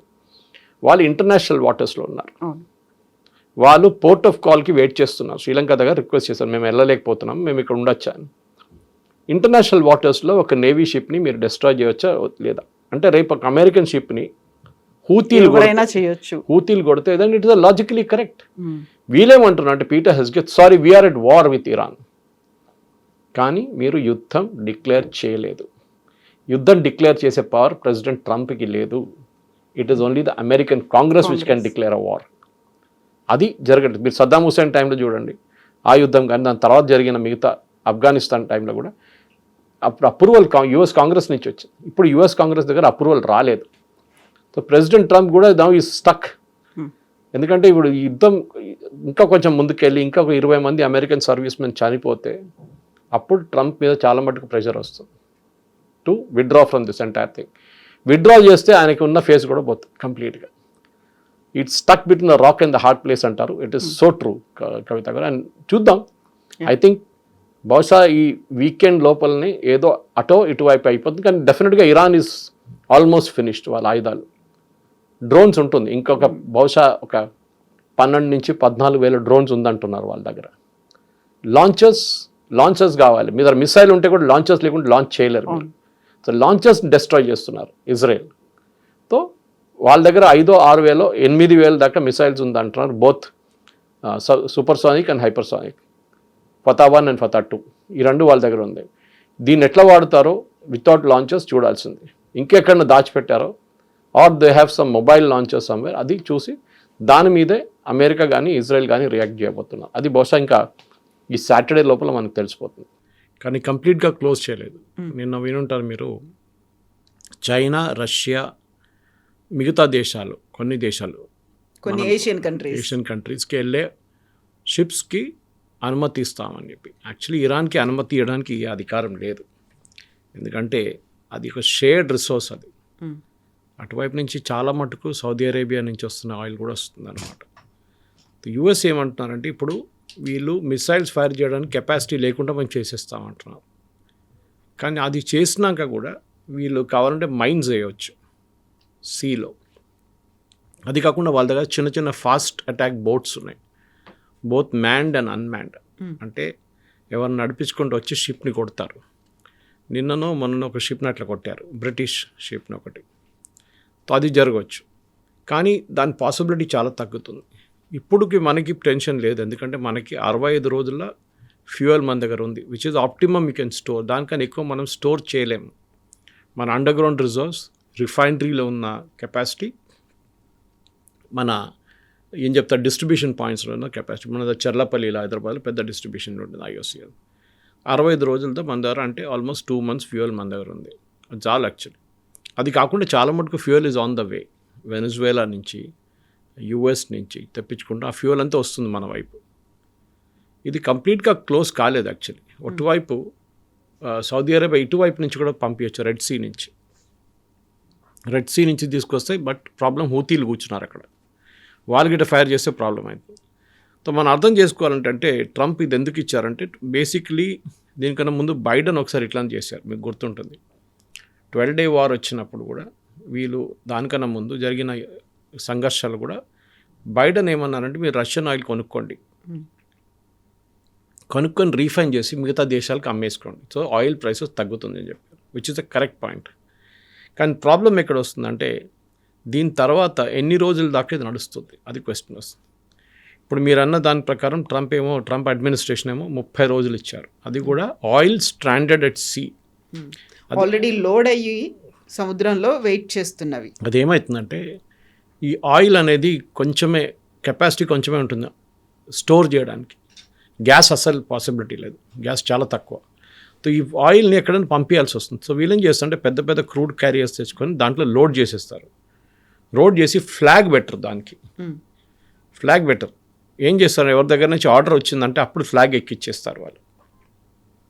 యూజువలీ లోకంలో ఉన్న ఆల్మోస్ట్ చాలా మటుకు షిప్స్కి లైబీరియన్ ఫ్లాగ్స్ పెడతారు. మీరు అడగవచ్చు లైబీరియా ఎక్కడ ఉందని, నాకు కూడా తెలియదు, అక్కడ ఆఫ్రికాలో ఉండొచ్చు.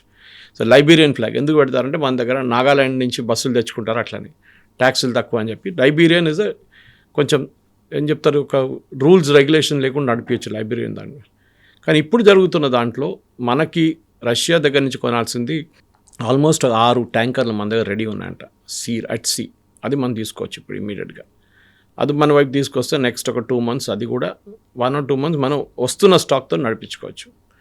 మనం రష్యా దగ్గర నుంచి ఒకటే కాదు, మనం గయానా దగ్గర నుంచి కొంటున్నాం, వెనజువేలా దగ్గర నుంచి కొంటున్నాం, మనం US దగ్గర నుంచి కొంటున్నాం, చాలా దేశాల నుంచి మనం కొంటున్నాం. It's not only west Asia. I think మన టోటల్ బయింగ్ కెపాసిటీలో 25-30% రష్యా నుంచి మనం చాలా తెప్పించుకున్నప్పుడు. లాస్ట్ ఇయర్ పీక్స్ రష్యన్ సీజన్లో మనం సౌదీ అరేబియా నుంచి చాలా తగ్గించేసాం, ఇరాన్ నుంచి కొనట్లేదు. So strait of Hormuz is not a factor for us at all. కానీ మనకు ఒక్క ఫ్యాక్టర్ ఉంది, క్రూడ్ ఆయిల్ కాదు. క్రూడ్ ఆయిల్ కాకుండా చాలా మటుకు మిగతా ప్రోడక్ట్స్ ఉన్నాయి, అది మనం చూసుకోవాలన్నమాట. దానికి ట్రంప్ ఇంకా ఏం చెప్పలేదు.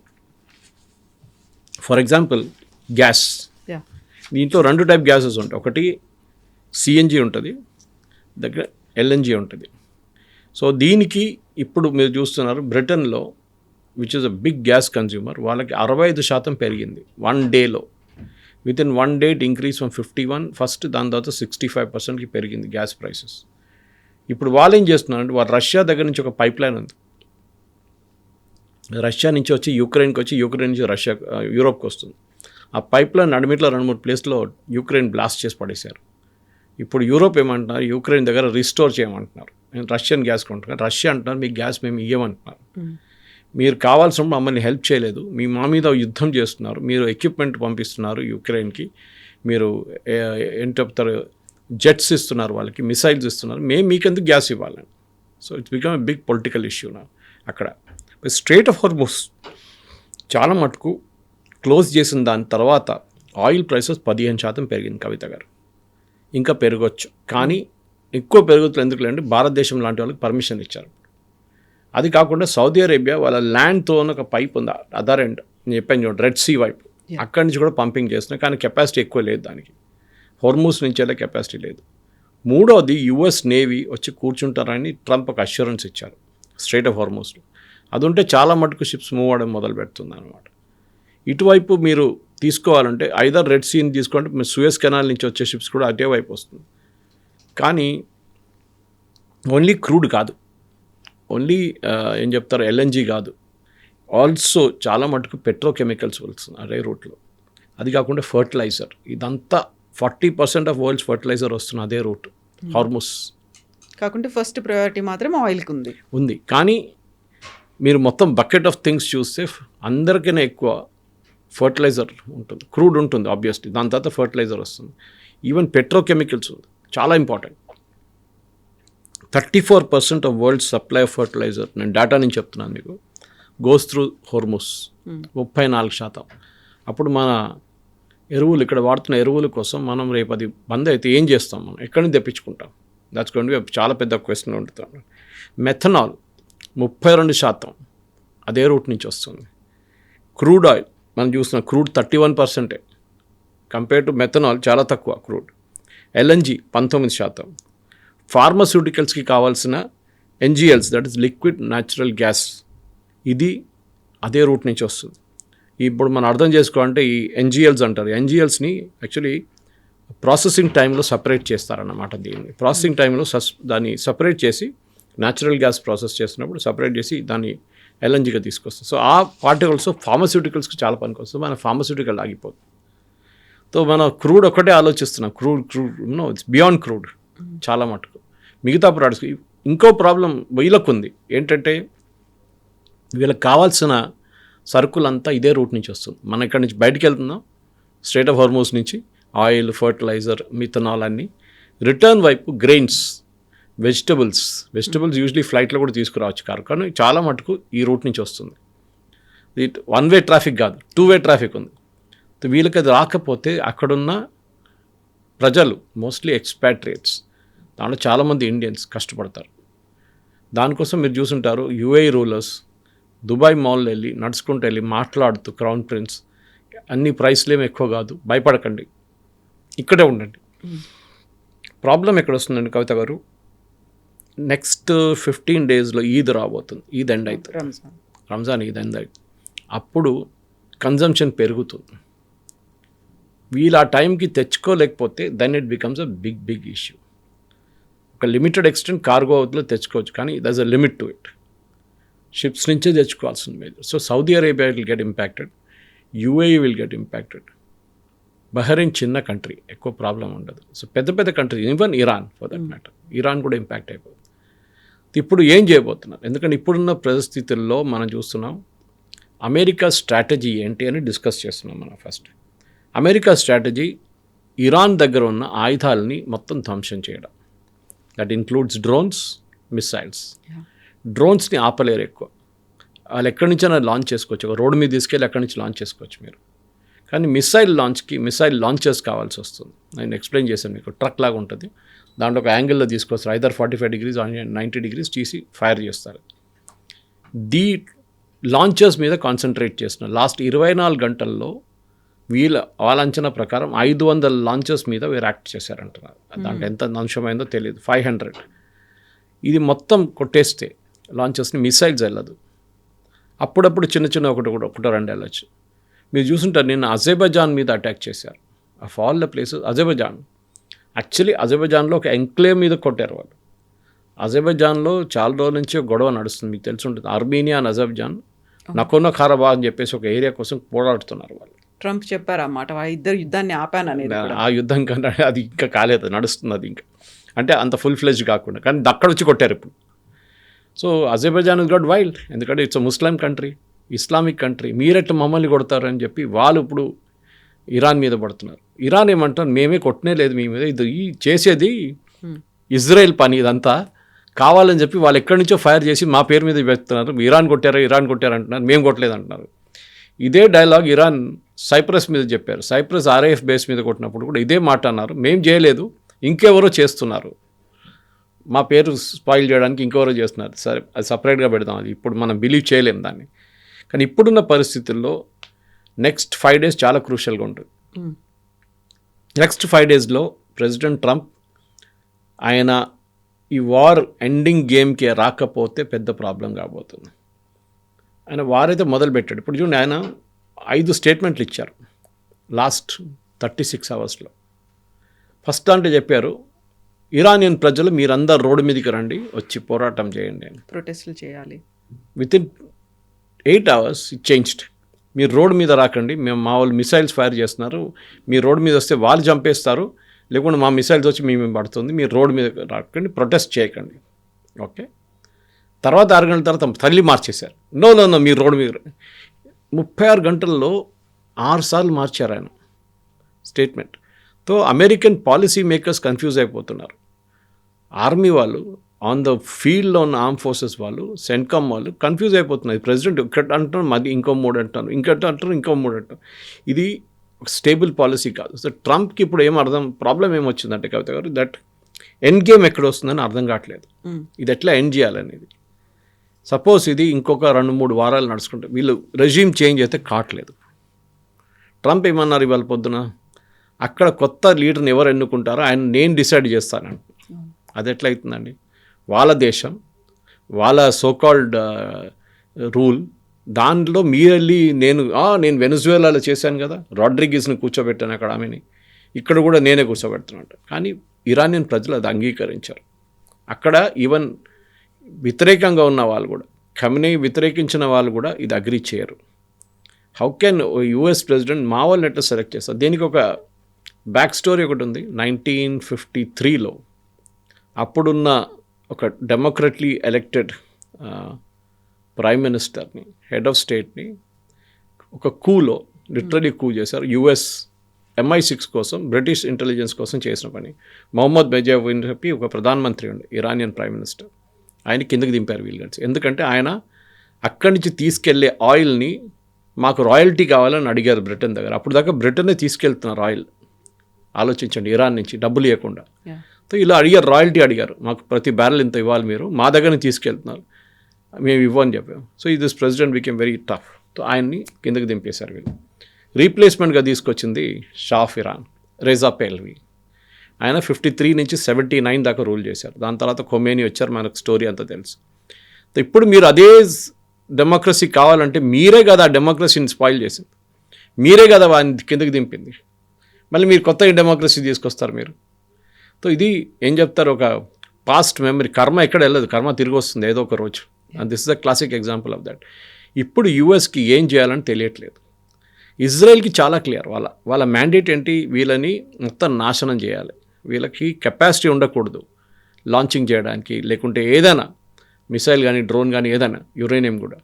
కానీ యూఎస్కి ఎగ్జిట్ చేయడానికి అర్థం కావట్లేదు. ట్రంప్ ఎందుకు దిగాడు ట్రంప్కే తెలియదు. ఇప్పుడు ఒక వార్ ఆపడం అంటే మోదీ గారు చేసినప్పుడు మనందరూ మన దేశంలో సోకాల్డ్ ఆర్మ్ చైర్ ఎక్స్పర్ట్స్ చాలామంది ఉన్నారు. మోదీ గారు ఎందుకు ఆపారు, 4 రోజుల్లో ఇంకో 2 రోజులు ఉంటే మనం కరాచీ కొట్టేస్తుండే, పాకిస్తాన్ లేకుండా అయిపోతుండే, ఇస్లామాబాద్ మన చేతిలో ఉంటుండే, మన ఆర్మీ అక్కడ వెళ్ళి కూర్చుంటుండే. అదే గ్రౌండ్ సిచ్యువేషన్ ఇంకొకటి ఉంటుంది. యుద్ధం స్టార్ట్ చేయడం చాలా ఈజీ. రష్యా యుక్రెయిన్ వార్ మొదలైనప్పుడు అందరు అన్నారు పుటిన్ 2 వారాల్లో ఫినిష్ చేసేస్తాడు, అయిపోతుంది అన్నారు. 4 సంవత్సరాలు అయింది, 1,00,000 మంది ఎక్కడ, 1,00,000 మంది అక్కడ చనిపోయారు, నో రిజల్ట్. ఇప్పుడు కూడా నడుస్తుంది. ఇప్పుడు అందరు మర్చిపోయారు, యాక్చువల్లీ అక్కడ యుద్ధం ఉందనేది మర్చిపోయారు పాపం. వాళ్ళిద్దరు కొట్టుకుంటున్నారు, ఎన్ని మంది వచ్చినా ఎంతమంది పోయారో తెలియదు ఇప్పుడు లాస్ట్ 1 monthలో. ఇటువైపు చూడండి, పాకిస్తాన్ ఆఫ్ఘనిస్తాన్ కొట్టుకుంటున్నారు, ఎవడు పట్టించుకోవట్లేదు. అది కూడా పాకిస్తాన్ నిన్న కూడా ఏదో బాంబింగ్ చేశారంటున్నారు. ఇది పర్టికులర్ ఏం ప్రాబ్లం అంటే, ప్రెసిడెంట్ ట్రంప్కి ఈ వార్ మన మోదీ గారు ఆపినప్పుడు ఏమన్నారు, మన ఆబ్జెక్టివ్ మనం మీట్ అయిపోయాం. ఇజ్రాయెల్ గాజా కూడా అదే అన్నారు, వారంలో అయిపోతుంది, ఒక 10 daysలో Israel will finish them off అన్నారు. ఇప్పుడు అది కూడా 2 సంవత్సరాలు 3 సంవత్సరాలు అవుతుంది, నథింగ్, నో రిజల్ట్. ఇప్పుడు కూడా అక్కడ బాంబింగ్, ఇక్కడ బాంబింగ్ నడుస్తుంది. మోదీ గారు ఎందుకు ఆపారంటే, వాట్ ఈజ్ యువర్ ఆబ్జెక్టివ్? మీ ఆబ్జెక్టివ్ టెర్రరిస్ట్ క్యాంప్ని కొట్టడం. కొట్టామా, అయిపోయింది. వాళ్ళు చనిపోయారు చాలామంది, very good, we are stopping it, we have nothing more. కానీ పాకిస్తాన్ మన మీద దాడి చేశారు మళ్ళీ. So we have to hit back. And మనకు తెలిసిందే 4వ రోజు మొత్తం ఫినిష్ అయినప్పుడు వాళ్ళు సీజ్ ఫైర్ అడిగారు మన దగ్గర, కిరాణా హిల్స్ కొట్టిన తర్వాత. We agree to. అక్కడే వస్తుంది. ఇప్పుడు ట్రంప్కి యుద్ధం ఆపాలంటే ఏ పొజిషన్ మీద తీసుకొచ్చి ఆపుతారు? నేను అక్కడ రెజ్యూమ్ మార్చలేదు, రెజ్యూమ్ అదే రెజ్యూమ్ ఉంది ఇప్పుడు కూడా. వెనిజువేలాలో ఇంత మాట్లాడతారు కానీ ఆయన ఇప్పుడు కూడా మడూరో వాళ్ళే మనుషులే ఉన్నారు, పేర్లు మారారు అంతే. Maduro government is still there, it is Rodriguez is running the government, అంతే, ఇంకేం డిఫరెన్స్ లేదు అక్కడ. వాళ్ళ మినిస్టర్స్ ఉన్నారు, వాళ్ళ దాంట్లో ఉన్న క్యాబినెట్ ఉన్నారు, వాళ్ళ ఆర్మీ చీఫ్ ఉన్నారు, అందరూ వాళ్ళే ఉన్నారు. పేరు ఒకటే మార్చారు అంతే. ఇక్కడ కూడా అది చేయాలని ట్రంప్ ట్రై చేస్తున్నారు కవిత గారు. I think that is will be ఏ దేశం అంగీకరించారు. బట్ అక్కడ ఆ కండిషన్ ఉంటే ఇప్పుడు మనమేమో రష్యా ఆయిల్ని మనం ఇంపోర్ట్ చేసుకోవచ్చు అనేది మళ్ళీ ఇంకొక చిన్న కండిషన్స్తో పెట్టినప్పుడు కూడా ఆయనే అంటాడు రష్యా నుంచి మనం ఆయిల్ కొనుక్కోవద్దని. ఒకవేళ మీరు కొనుక్కుంటే నేను ఎక్కువ ఇంపోజ్ చేస్తాను మీ మీద ట్యాక్సులు టారిఫ్లు అన్నాడు. ఆ తర్వాత మీరు ఇండైరెక్ట్గా ఉక్రెయిన్ వార్కి హెల్ప్ చేస్తున్నట్టుగా అవుతోంది అనే మాట చెప్పి ఇప్పుడు మళ్ళీ మనకు ఒక ఫ్రెండ్షిప్ లాగా ఏదో మీకు ఒక సాఫ్ట్ కార్నర్ ఉంది అన్నట్టుగా 30 days ఒక లిమిట్తో మళ్ళీ మనకి ఇస్తున్నాడు అంటే వై హీఈస్ కంట్రోలింగ్ అస్? మన మీద ఆయన పెత్తనం ఏంటి? మనం ఎందుకు ఆయన చెప్పినట్టుగా వింటున్నాం? మన గవర్నెన్స్ బ్యాడ్ ఉందా, లేకపోతే ఆయన టూ లీనియన్స్ అయిపోయిందా? ఎందుకు ట్రంప్ మన మీద అంతలా ప్రెషర్ పెడుతున్నాడు అనే ఒక మాట. ఈ వార్ మొదలైనప్పుడు శనివారం రోజు పొద్దున్న నేను ఒక ట్వీట్ చేశాను, సేయింగ్ దట్ ట్రంప్ మన మీద 25% టారిఫ్ పెట్టబోతున్నాడు అని. దేనికని అడగండి, రష్యన్ ఆయిల్ కొనాలి అని చెప్పి. కొనకపోతే మేము 25% టారిఫ్ పెడతాం మీ మీద. అదే జరిగింది. ఇప్పుడు టారిఫ్ లేదు, కాకపోతే 30 days టారిఫ్ లేదు కాదు, ఇప్పుడు టారిఫ్ పెట్టలేరు. Even if you by Russian oil today tariff పెట్టలేరు, ఎందుకంటే అది సుప్రీంకోర్టు కొట్టుపడేశారు అది. సో ఆయనకు అది ఆప్షన్ లేదు. ఇప్పుడు ఉన్న 15% మ్యాక్సిమం అంతే, దానికన్నా ఎక్కువ ఆయన చేయలేరు. కానీ ఈ కెన్ డూ అదర్ థింగ్స్. మన మీద మిగతా కండిషన్స్ పెడతారు, లేకుంటే ఇంకేదైనా ఇష్యూ క్రియేట్ చేస్తారు, చేయొచ్చు కావాలంటే. కానీ మేజర్గా రష్యా దగ్గర నుంచి ఆయిల్ ఎందుకు కొంటున్నాం అంటే, ఒకటి ఈ 3వ 4వ రోజు పుటిన్ ఒక స్టేట్మెంట్ ఇష్యూ చేశారు that we are ready to give oil to India because India మాతోని మాకు ప్రాబ్లం ఉన్నప్పుడు మాతో నిలబడిన నేషన్.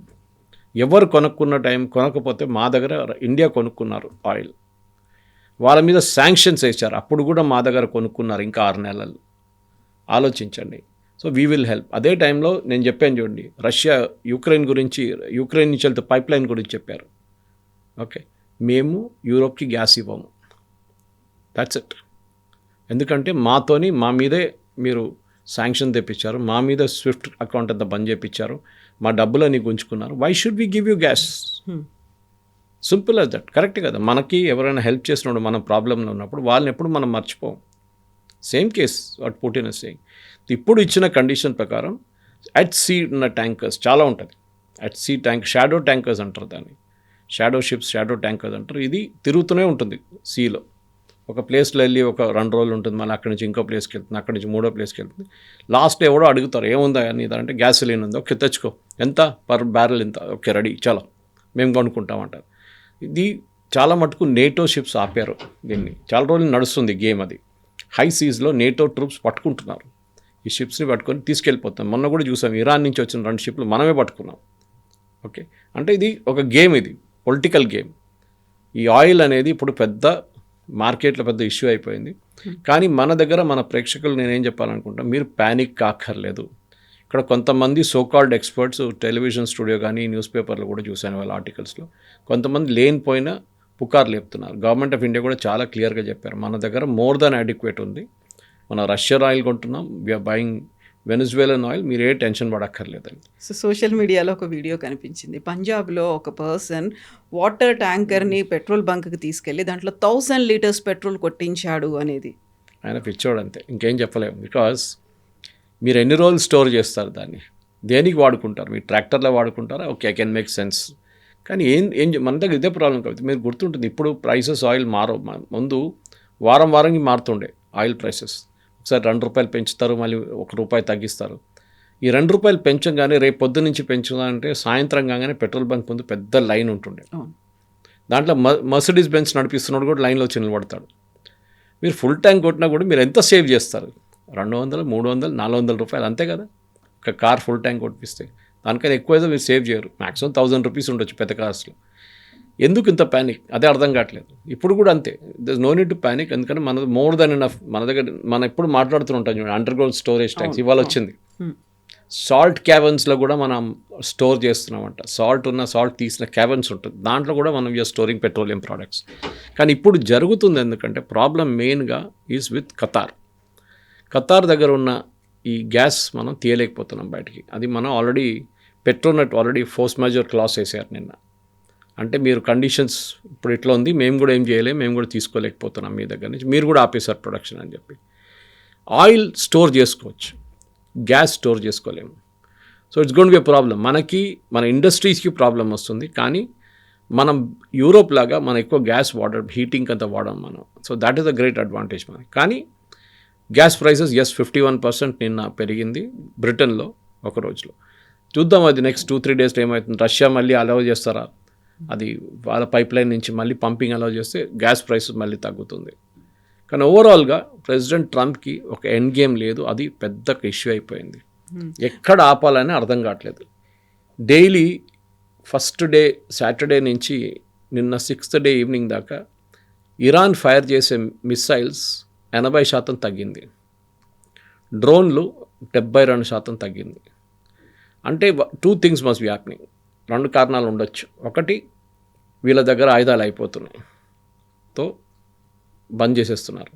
రెండవది, వీళ్ళు సేవ్ చేసుకుంటున్నారు. డైలీ 50 కొట్టక్కర్లేదు, డైలీ 100 కొట్టక్కర్లేదు, డైలీ 200 డ్రోన్లు కొట్టక్కర్లేదు. మనం రోజుకి 10 డ్రోన్లు కొడదాం డిఫరెంట్ డైరెక్షన్స్లో, చాలు. వీళ్ళు ఎప్పుడు భయపడి ఉంటారు, ఎప్పుడు టెన్షన్లో ఉంటారు. ఇది మన ఒక నెల కోర్సు నడిపిస్తే Trump has to take a decision, exit. ఆ ఎగ్జిట్ సొల్యూషన్ ఏంటి చూడండి. ఇప్పుడు ఆయన ఏం చేస్తాడు, ఏమనంటే అంటాడు, నేను గెలిచేసాను, అయిపోయింది, వీఆర్ ఫినిష్ ద వార్ అని వెళ్ళిపోతారు. ఇది 11 నెలల ముందు కూడా జరిగిన ఇదే సీన్. అప్పుడు జూన్లో జరిగింది ఏంటి, మేము మొత్తం ఇరానియన్ న్యూక్లియర్ స్ట్రక్చర్ని కొట్టి పడేసాం, వీఆర్ డిస్ట్రాయిడ్ ఇట్ అన్నారు. మళ్ళీ 6 నెలల తర్వాత యురేనియం ప్రాసెస్ చేస్తున్నా అంట. ఎట్లా జరిగిందండి అది? Where did you get the centrifuge from? Centrifuge open మార్కెట్లో దొరకదు మీకు, చాలా రెస్ట్రిక్టెడ్ ప్రోడక్ట్. యుఎస్ దాని మీద ఫుల్ నిఘా పెట్టున్నారు, వాళ్ళ సిఐ కానీ మిగతా వాళ్ళు చెక్ చేస్తున్నారు, వీళ్ళు ఏమైనా ఇంపోర్ట్ చేస్తారు. మళ్ళీ వీళ్ళ స్ట్రక్చర్ ఎట్లా డిస్ట్రాయ్ అయింది అంటున్నారు. చేయలేదు, జరగలేదు, స్మాల్ డ్యామేజ్ జరుగుంటుంది అక్కడెక్కడ. ఇప్పుడు ట్రంప్కి ఇష్యూ ఏంటంటే, నాకు నా మనిషి అక్కడ కావాలి, Iranian president should be my man. It will not happen, జరగదు అది. 100% ఇట్ విల్ నాట్ హ్యాపెన్. దానికి ఇప్పుడు ఈగో ఇష్యూ రాబోతుంది. ఆల్రెడీ మీరు చూస్తున్నారు, పుష్ బ్యాక్ జరుగుతుంది. బ్రిటన్ హెల్ప్ చేయట్లేదు, ఫ్రాన్స్ హెల్ప్ చేయట్లేదు, ఒక షిప్ ఏదో పంపించారు అంతే. స్పెయిన్ అయితే నో అని చెప్పేశారు, ఆయన మీద టారిఫ్ పెడతారంట దానికోసం ఫైట్కి. So everybody is backed out. అన్నిటికంటే సర్ప్రైజింగ్ ఏంటంటే కవిత గారు, దిస్ గల్ఫ్ నేషన్స్ వాళ్ళ మీద దాడి చేసినా కానీ, వాళ్ళు థ్రెటన్ చేసినా కానీ ఏం చేయట్లేదు ఇరాన్ మీద, ఇంక్లూడింగ్ ఖతర్ ఏమన్నారు, మా మీద దాడి చేశారు కదా, we will show what we can do అన్నారు. నిన్న సాయంత్రం 2 Iranian jets, I'm not sure which one it was, Su-52 లేకుంటే పాత మిగ్లో తెలియదు, ఆల్మోస్ట్ అలూద్ బేస్ దగ్గరకు వచ్చేసారు ఖతర్లో. They was just I think 15-20 kilometer దూరంలో ఉన్నారు. For a jet 15-20 kilometers nothing, సెకండ్స్లో వచ్చేస్తారు వాళ్ళు. అప్పుడు ఖతార్ దాన్ని కొట్టుపడేస్తారు 2ని, దే షాట్ ఇట్ డౌన్. ఇప్పుడు ఇరాన్ వాళ్ళ జెట్స్ కూడా యూజ్ చేస్తున్నారు, ఎక్కడుండే ఇన్ని రోజులు తెలియదు. దానికి ఒక ఎగ్జాంపుల్ ఇవ్వాలంటే, Iran size 4 times that of France కన్నా 2 to 3 times to 4 times bigger than France. So మీరు ఎక్కడైనా దాచిపెట్టచ్చు, మీరు తెహరాన్లో పెట్టక్కర్లేదు, ఇస్ఫహాన్లో పెట్టక్కర్లేదు, కోమ్లో పెట్టక్కర్లేదు, మీరు ఎక్కడో దాచిపెట్టవచ్చు ఏరియాస్లో, remote corners you can hide it. అప్పుడు మీకు ఇంకా దీన్ని ఎక్కడ ఉందని తెలుసుకోవడానికి ఇంకా పెద్ద ప్రాబ్లం అవుతుంది. ఒకటే అడ్వాంటేజ్ ట్రంప్కి ఏముందంటే, and Israel also, that first day వాళ్ళు డీకెపాసిటేట్ చేశారు న్యూ లీడర్షిప్ని. దాని తర్వాత ఖమెనీ అండ్ కమాండర్స్, దాని తర్వాత సెకండ్ లెవెల్ వాళ్ళే ఇప్పుడు హ్యాండిల్ చేస్తున్నారు. మీరు మొన్న ఒక బాంబింగ్ జరిగింది వీళ్ళది ఒమాన్ మీద, వీళ్ళు అన్నారు తప్పైంది అనేది. 2వ రోజు మళ్ళీ కొట్టారు. అంటే సంబడి హైరార్కీలో రాసి పెట్టారు, మన మీద బాంబింగ్ జరిగితే ఇది చేయాలి 1, 2, 3, 4, 5, 6 అని. వాళ్ళు అదే చేస్తున్నారు. And they are not giving up. And they are not taking orders from the top, because nobody to take orders from. మీ కమాండర్ చెప్పాలి కదా, ఆపరా నాయనా అని చెప్పేసి. ఇది చెప్పడానికి ఎవరు లేరు. సో మాకు చెప్పింది మేము చేస్తున్నాం అంతే. సో ఒక్క రోజుకి వీళ్ళకి ఇప్పుడు ఎన్ని కొట్టచ్చు, ఒకరోజు మనం ఆపాలన్నా, should be hold it back, ఏం చెప్తారు, ఆ థింకింగ్ వీళ్ళకి రావట్లేదు. ఇది పెద్ద ప్రాబ్లం అన్నమాట. సో ఏ రోజు దీని ఎండింగ్ అవుతుందో అది ఎవరికి తెలియట్లేదు. ఇజ్రాయెల్కి తెలియదు, and Israel is not bothered. యూఎస్కి చాలా పెద్ద ప్రాబ్లం, ఎందుకంటే ట్రంప్కి పొలిటికల్ వెపన్ అయిపోయింది. నెటన్యాహుకి ఇష్యూ లేదు. ట్రంప్కి ఇప్పుడు లోకల్ ఫస్ట్ మొదలైన రోజులు 2-3 రోజులు అందరు వా అన్నారు. ఇప్పుడు అందరూ వెరీ స్కెప్టికల్. ఏం జరుగుతుంది, ఇది ఎప్పుడు ఆపుతారో నాకు తెలియదు. చెప్పాను చూడండి, 6 సార్లు మార్చారు స్ట్రాటజీ. సో ఎవ్రీ వార్కి ఒక స్ట్రాటజీ ఉంది. ఈ వార్కి స్ట్రాటజీ లేదు, స్ట్రాటజీకి వార్ ఉంది ఇప్పుడు. అది జరుగుతుంది యూఎస్లో. ముందు మీరు దిగేటప్పుడే చాలా క్లారిటీగా రావాల్సి, మేము బాంబ్ చేయబోతున్నాం, వీళ్ళని డిస్ట్రాయ్ చేస్తాం, వీళ్ళని తీసేస్తాం, వీళ్ళని డీకెపాసిటేట్ చేసేస్తాం, అయిపోయింది. We will bomb their air bases, we'll bomb their IGRC officers, అన్నీ చేస్తాం. దాని తర్వాత ఏంటి? మీరు రెజీమ్ చేంజ్ తీసుకురావాలంటే మీరు బూట్స్ ఆన్ ద గ్రౌండ్ కావాలి మీకు, అంటే మనుషులు ఉండాలి. మీరు కర్డ్ రెబెల్స్ని పంపిస్తున్నారు. ఈ కర్డిష్ రెబెల్స్లో ఇరాన్ వైపు ఉన్న రెబెల్స్లో చాలామంది దగ్గర ఆయుధాలు లేవు. మీరు ఆయుధాలు సప్లై చేయాలి కదా, దానికి టైం పడుతుంది. వాళ్ళకి ట్రైనింగ్ ఇవ్వాలి కదా. మీరు యూఎస్ వెపన్స్ ఇచ్చేస్తే అయిపోతుందా? వీళ్ళు తాలిబాన్ కాదు, వీళ్ళు వచ్చే ఇన్స్టెంట్గా రెడీ కావడానికి. తాలిబాన్ దగ్గర మొత్తం యూఎస్ వెపన్స్ ఉంది ఇప్పుడు కూడా, వాళ్ళు అక్కడ పెట్టిపోయిన వెపన్స్ అని. వీళ్ళకి టైం పడుతుంది, టైం లేదు ఇప్పుడు. ట్రంప్ దగ్గర లేని టైం అనమాట. So even if curd rebels వస్తే కూడా కవిత గారు చాలా చిన్న టెరిటరీ వాళ్ళు సీజ్ చేయగలరు అంతే. అదే టైంలో ఐజీఆర్సీ వాళ్ళు, దట్ ఈస్ వాళ్ళ రెవల్యూషనరీ గార్డ్స్ వస్తే వాళ్ళు ఈజీగా కర్డ్ని ఫినిష్ చేసేస్తారు వాళ్ళు. ఎందుకంటే వీళ్ళు 50 మంది ఉంటే వాళ్ళు 2000 మంది ఉంటారు. And they will finish off the Kurds in no time. The Kurdish rebels మీద డిపెండ్ అయ్యేది చాలా పెద్ద తప్పు, చేయకూడదు. వాళ్ళు హెరాస్ చేయొచ్చు, అక్కడిక్కడ బాంబులు పెట్టి మళ్ళీ పారిపోవచ్చు, అదని చేయొచ్చు. కానీ they cannot do a regular fight. Guerrilla warfare చేయొచ్చు వాళ్ళు కావాలంటే. అండ్ వాళ్ళు యూజ్డ్ కాదు దాంట్లో, అదే ప్రాబ్లం. కర్డిష్ వాళ్ళొక ట్రైబల్ గ్రూప్ వాళ్ళు. నెక్స్ట్ పాయింట్ ఏం రాబోతుందంటే వీళ్ళు ఇప్పుడు నెక్స్ట్ ఏం చేయాలంటే ఇరానియన్ ఆర్మీ మీద కాన్సన్ట్రేట్ చేస్తున్నారు. నాకు అదే డౌట్, పొద్దున్న నుంచి అదే చెప్పుకుంటూ వస్తున్నాను. కొన్ని ఇప్పుడు చూస్తున్న కొన్ని యూఎస్ ఛానల్స్ కూడా అదే మాట్లాడుతున్నారు. ఇరానియన్ ఆర్మీని కొనుక్కుంటారు యూఎస్. అంటే రెవల్యూషనరీ గార్డ్స్ని కొట్టాలంటే ఆర్మీ కావాలి, ఆర్మీ నుంచి ఒక లీడర్షిప్ కావాలి. ఆ లీడర్ ఎవరు అవుతారో అది ఇంపార్టెంట్. యూఎస్కి డజంట్ మేక్ అ డిఫరెన్స్. మీరు డిక్టేటర్ ఉండొచ్చు, ఎవరైనా ఉండొచ్చు. అంటే సిరియాలో మీరు ఒక టెర్రరిస్ట్ని తీసుకొచ్చి ప్రెసిడెంట్ చేశారు. $10 మిలియన్ మీరే పెట్టారు ఆయన తల మీద. ISIS terrorist, Al-Qaeda. ఆయన ఇప్పుడు ప్రెసిడెంట్గా వచ్చి కూర్చున్నాడు. వైట్ హౌస్ పిలిపించి ఆయన సూట్ టై అని వేయించేసి ఆయన ఫుల్ మ్యాన్ వచ్చి నిలబడ్డాడు అక్కడ. సేమ్ థింగ్ ఇరాన్లో జరగబోతుంది. ఆర్మీ కూ జరుగుతూ కూడా వీళ్ళకి ప్రాబ్లం లేదు ట్రంప్కి. కానీ ముల్లాలు ఉండకూడదు, మిగతా రెవల్యూషనరీ గార్డ్ ఉండకూడదు. బహుశా ఇదే జరుగుతుంది అనుకుంటాను నా అంచనా ప్రకారం. నెక్స్ట్ 10 డేస్లో జరగకపోతే Trump will have a major issue. Kavitha గారు, సో ఈ ఇష్యూస్ ఉన్నప్పుడు కూడా మనకు ఒక ఆఫర్ ఇచ్చారు. Are we welcoming it? ఆ ఆఫర్ని మనం స్వీకరిస్తున్నామా? ఆయిల్ ఎస్, ఆల్రెడీ డిసైడ్ చేసేసాం. బట్ ఎందుకని మనం ఆ ప్రతిదాన్ని ట్రంప్ ఏం చెప్పినా దాన్ని యాక్సెప్ట్ ట్రంప్ చేస్తూ చెప్పక్కర్లేదు కవిత గారు. మనం గుర్తుపెట్టుకోండి, దీని 3వ రోజు మనం ఆల్రెడీ ప్రెసిడెంట్ పుటిన్కి రిక్వెస్ట్ పెట్టేసాం మనం. ఇప్పుడు ట్రంప్ తో సంబంధం లేదు. ట్రంప్ ట్రంప్ ఎందుకు ఇంటర్వ్యూన్ అవుతున్నాడు ప్రతి దాంట్లో? ఎందుకంటే మీరు India the second largest consumer ఆయిల్ది. మనం వరల్డ్లో మనకు ఆయిల్ తక్కువ పడితే మనం ఆయిల్ గుంజుకుంటే, లేకుంటే ప్రతి చోటు నుంచి మనం గుంజుకుంటే ఆయిల్ ఉండదు మిగతా వాళ్ళకు. రష్యా ఎవరికి అమ్మరు. Russia will not sell it to US. Russia ఏం చెప్తారు, ఇండోనేషియాకి అమ్మరు. రష్యా ఇండియాకి ఇస్తారు. బికాజ్ వీఆర్ ఒక పేమెంట్ మెకానిజం మనం వర్కౌట్ చేసుకున్నాం దీనికన్నా ముందు. రష్యా మన మీద ఒక ట్రస్ట్ ఉంది వాళ్ళకి. మిగతా దేశాలకి ఇవ్వరు వాళ్ళు ఆయిల్. గ్యాస్ అదే కదా నిరాకరించ గ్యాస్ చెప్పారు వాళ్ళు యూరోప్కి, we will not give you gas. మమ్మల్ని హెల్ప్ చేయలేదు మేము, ఇండియా హెల్ప్ చేశారు. వాళ్ళు సఫర్ చేశారు, దానికి 20% ఎక్స్ట్రా పెట్టారు Trump. So we will give. Trump ఏంటంటే రష్యా ఆఫర్ చేసే ముందు ట్రంప్ చెప్దా అనుకున్నారు కానీ కాలేదు. పుటిన్ ఫస్టే ఆఫర్ చేసేసారు. Now he has to say oh I'm giving you an extension. దీని తర్వాత చూడండి కవిత గారు, ఈ వార్ ఆగకపోతే నెల తర్వాత మళ్ళీ ఎక్స్టెండ్ చేస్తారు. అది కాకపోతే మళ్ళీ ఎక్స్టెండ్ చేస్తారు. ఎందుకంటే ఈ ఆయిల్ ఫీల్డ్స్ ఒకసారి క్లోజ్ చేసినప్పుడు మీరు మళ్ళీ అదే క్వాంటిటీ ఆయిల్ బయటికి రాదు. సపోజ్ మీరు 100 వేలు క్లోజ్ చేసేసారు, డ్రిల్లింగ్ బంద్ చేశారనుకోండి, to get back that oil మీకు రాదు, చాలా డిఫికల్ట్ ఉంటుంది. ఈవెన్ గ్యాస్, మీ ప్రొడక్టివిటీ తగ్గిపోతుంది. ఎంటైర్ వెస్ట్ ఏషియా క్రైసిస్లో వచ్చేస్తుంది. ఎందుకంటే వాళ్ళ ఆధారపడే వాళ్ళ దగ్గర ఉన్న డబ్బులు ఇది. ఈ ఆయిల్ రాకపోతే దే ఆర్ ఫినిష్డ్. అక్కడున్న ఎక్స్పాట్రియేట్ చేంజ్ చేస్తారు, రియల్ ఎస్టేట్ సెక్టర్లో పనిచేస్తారు, చాలామంది ఆయిల్ సెక్టర్లో పనిచేస్తారు. వీళ్ళ ఉద్యోగం పోతుంది, వీళ్ళందరూ తిరిగి రావాల్సి వస్తుంది. అండ్ యుఏఈ లాంటి దేశాలు, to large extent Saudi Arabia, వీళ్ళందరూ ఎక్స్పాట్రియేట్స్ మీద డిపెండ్ అయి ఉన్నారు వాళ్ళ పని కోసం. ఈ ఎక్స్పాట్రియేట్స్ వెళ్ళిపోయారు అనుకోండి, ఎవరు చేస్తారు అక్కడ పని? మళ్ళీ మీరు ఎక్కడిని తెచ్చుకుంటారు? ఇది కూడా బిగ్ ప్రాబ్లం. మనం అనుకుంటాం ఇప్పుడు ఈద్ అయినాక వెళ్ళిపోతారు అందరూ, తిరిగి రాకపోతే వీళ్ళు ఛత్ పూజకి వెళ్తారు బీహారీ వాళ్ళు, మరి రారు 2 నెలల దాకా. ఏం చేస్తారు అప్పుడు? మా వైపు కేరళలో మొత్తం షాపులన్నీ బంద్ అయిపోతాయి. 2 months ఛత్ పూజ కాగానే 1 month హాలిడే. పెట్రోల్ బంక్లో ఎవడు కనిపించాడు మీకు, రెస్టారెంట్లు ఎవరు ఉండరు, షాప్స్లో ఎవరు ఉండరు. ఎందుకు? అంతా బీహారీ వాళ్ళు ఉంటారు అక్కడ, బీహారీ అండ్ బెంగాలీస్ అంతే. వీళ్ళు దుర్గా పూజకి వెళ్తారు, వీళ్ళు ఛత్ పూజకి వెళ్తారు. ఇది జరగబోయేది ఇప్పుడు. If expatriates don't return. ఎందుకంటే ఇంకోటి నిన్న అది కూడా చెప్పారు, ఎక్స్పాట్రియట్స్ యూఎస్ నుంచి, యూకే నుంచి, యూరోప్ నుంచి వచ్చి చాలామంది దుబాయ్లో ఉంటున్నారు. ఇప్పుడు వాళ్ళు ఇప్పుడు మనం మాట్లాడుతున్న రికార్డింగ్ కన్నా గంట సేపు ముందు 4 సార్లు సైరన్ మోగింది. 4 సార్లు. They are not use to it. Israeli citizens used ఉన్నారు. వాళ్ళు అప్పుడే షెల్టర్కి వెళ్ళిపోతారు. వాళ్ళ ఫోన్లో ఒక అలామ్ వస్తుంది, they to go to the shelter immediately. ఇది Dubai citizens they are not use to it. వాళ్ళు ఏంటంటే ఒక లగ్జూరియస్ లైఫ్ లీడ్ చేస్తున్నారు. సడన్గా ఉన్నారు బిందాస్ అండ్ లగ్జూరియస్ లైఫ్. అండ్ మిమ్మల్ని వెళ్ళి షెల్టర్లో కూర్చోమంటే మీరు ఏంటి అక్కడ అందరు వస్తున్నారు, పబ్లిక్ వస్తున్నారు, మేము ఎట్లా కూర్చుంటాం అక్కడ? మా పెద్ద ఇల్లు ఉండే. Sorry, this is the real world. Welcome to the real world. మీరు యుద్ధం అంటే ఇది. యుద్ధం ఏదో రొమాన్స్ కాదు. And you have to suffer. That's only other go. And God forbid జరగకూడదు, కానీ ఇది 15-20 రోజులు ఎక్స్టెండ్ అయితే ట్రంప్ ఉద్యోగం పోతుంది. అదొకటి. Trump will lose his mid term elections. కానీ ఇక్కడ అన్నిటికంటే పెద్ద ప్రాబ్లం గల్ఫ్ స్టేట్స్కి రాబోయే ఇష్యూ.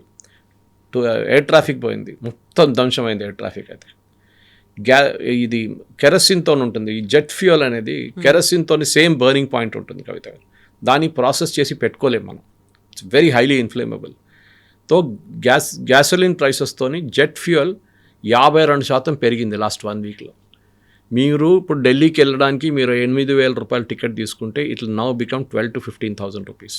మీరు పెట్రోల్ బంక్ల ప్రైస్ గురించి మాట్లాడుతున్నారు. That is not a worry. అది ఎక్కడ airline ATF fuel is gone to become expensive. Of course government దగ్గర ఇంకా ట్రిక్స్ ఉన్నాయి. గవర్నమెంట్ దాన్ని కస్టమ్ డ్యూటీ తగ్గించేస్తారు. So automatically the price will come down. అది గవర్నమెంట్ ఎమర్జెన్సీ మెజర్స్లో చేస్తారు. అది ఎక్కువ పెరగదు. కానీ చెప్తున్నాను నేను. So ATF priority wise ATF is not a priority. కానీ ఇప్పుడు జెట్ ఎయిర్లైన్స్ అక్కడ సౌదీ నుంచి కానీ దుబాయ్ నుంచి they are not flying. So వాళ్ళు ఏం చేస్తారు, డంప్ చేయడానికి ట్రై చేస్తారు ఇండియాలో తీసుకొచ్చి. ఇప్పుడు ATF అదే జరగబోతుంది నెక్స్ట్ 15 డేస్లో. Indian airlines from India also like IndiGo, air India, వీళ్ళకి చాలా పెద్ద లాస్ వచ్చింది దీంట్లో. ఎట్లా తట్టుకుంటారో తెలియదు, కానీ somewhere government will have to find a way out.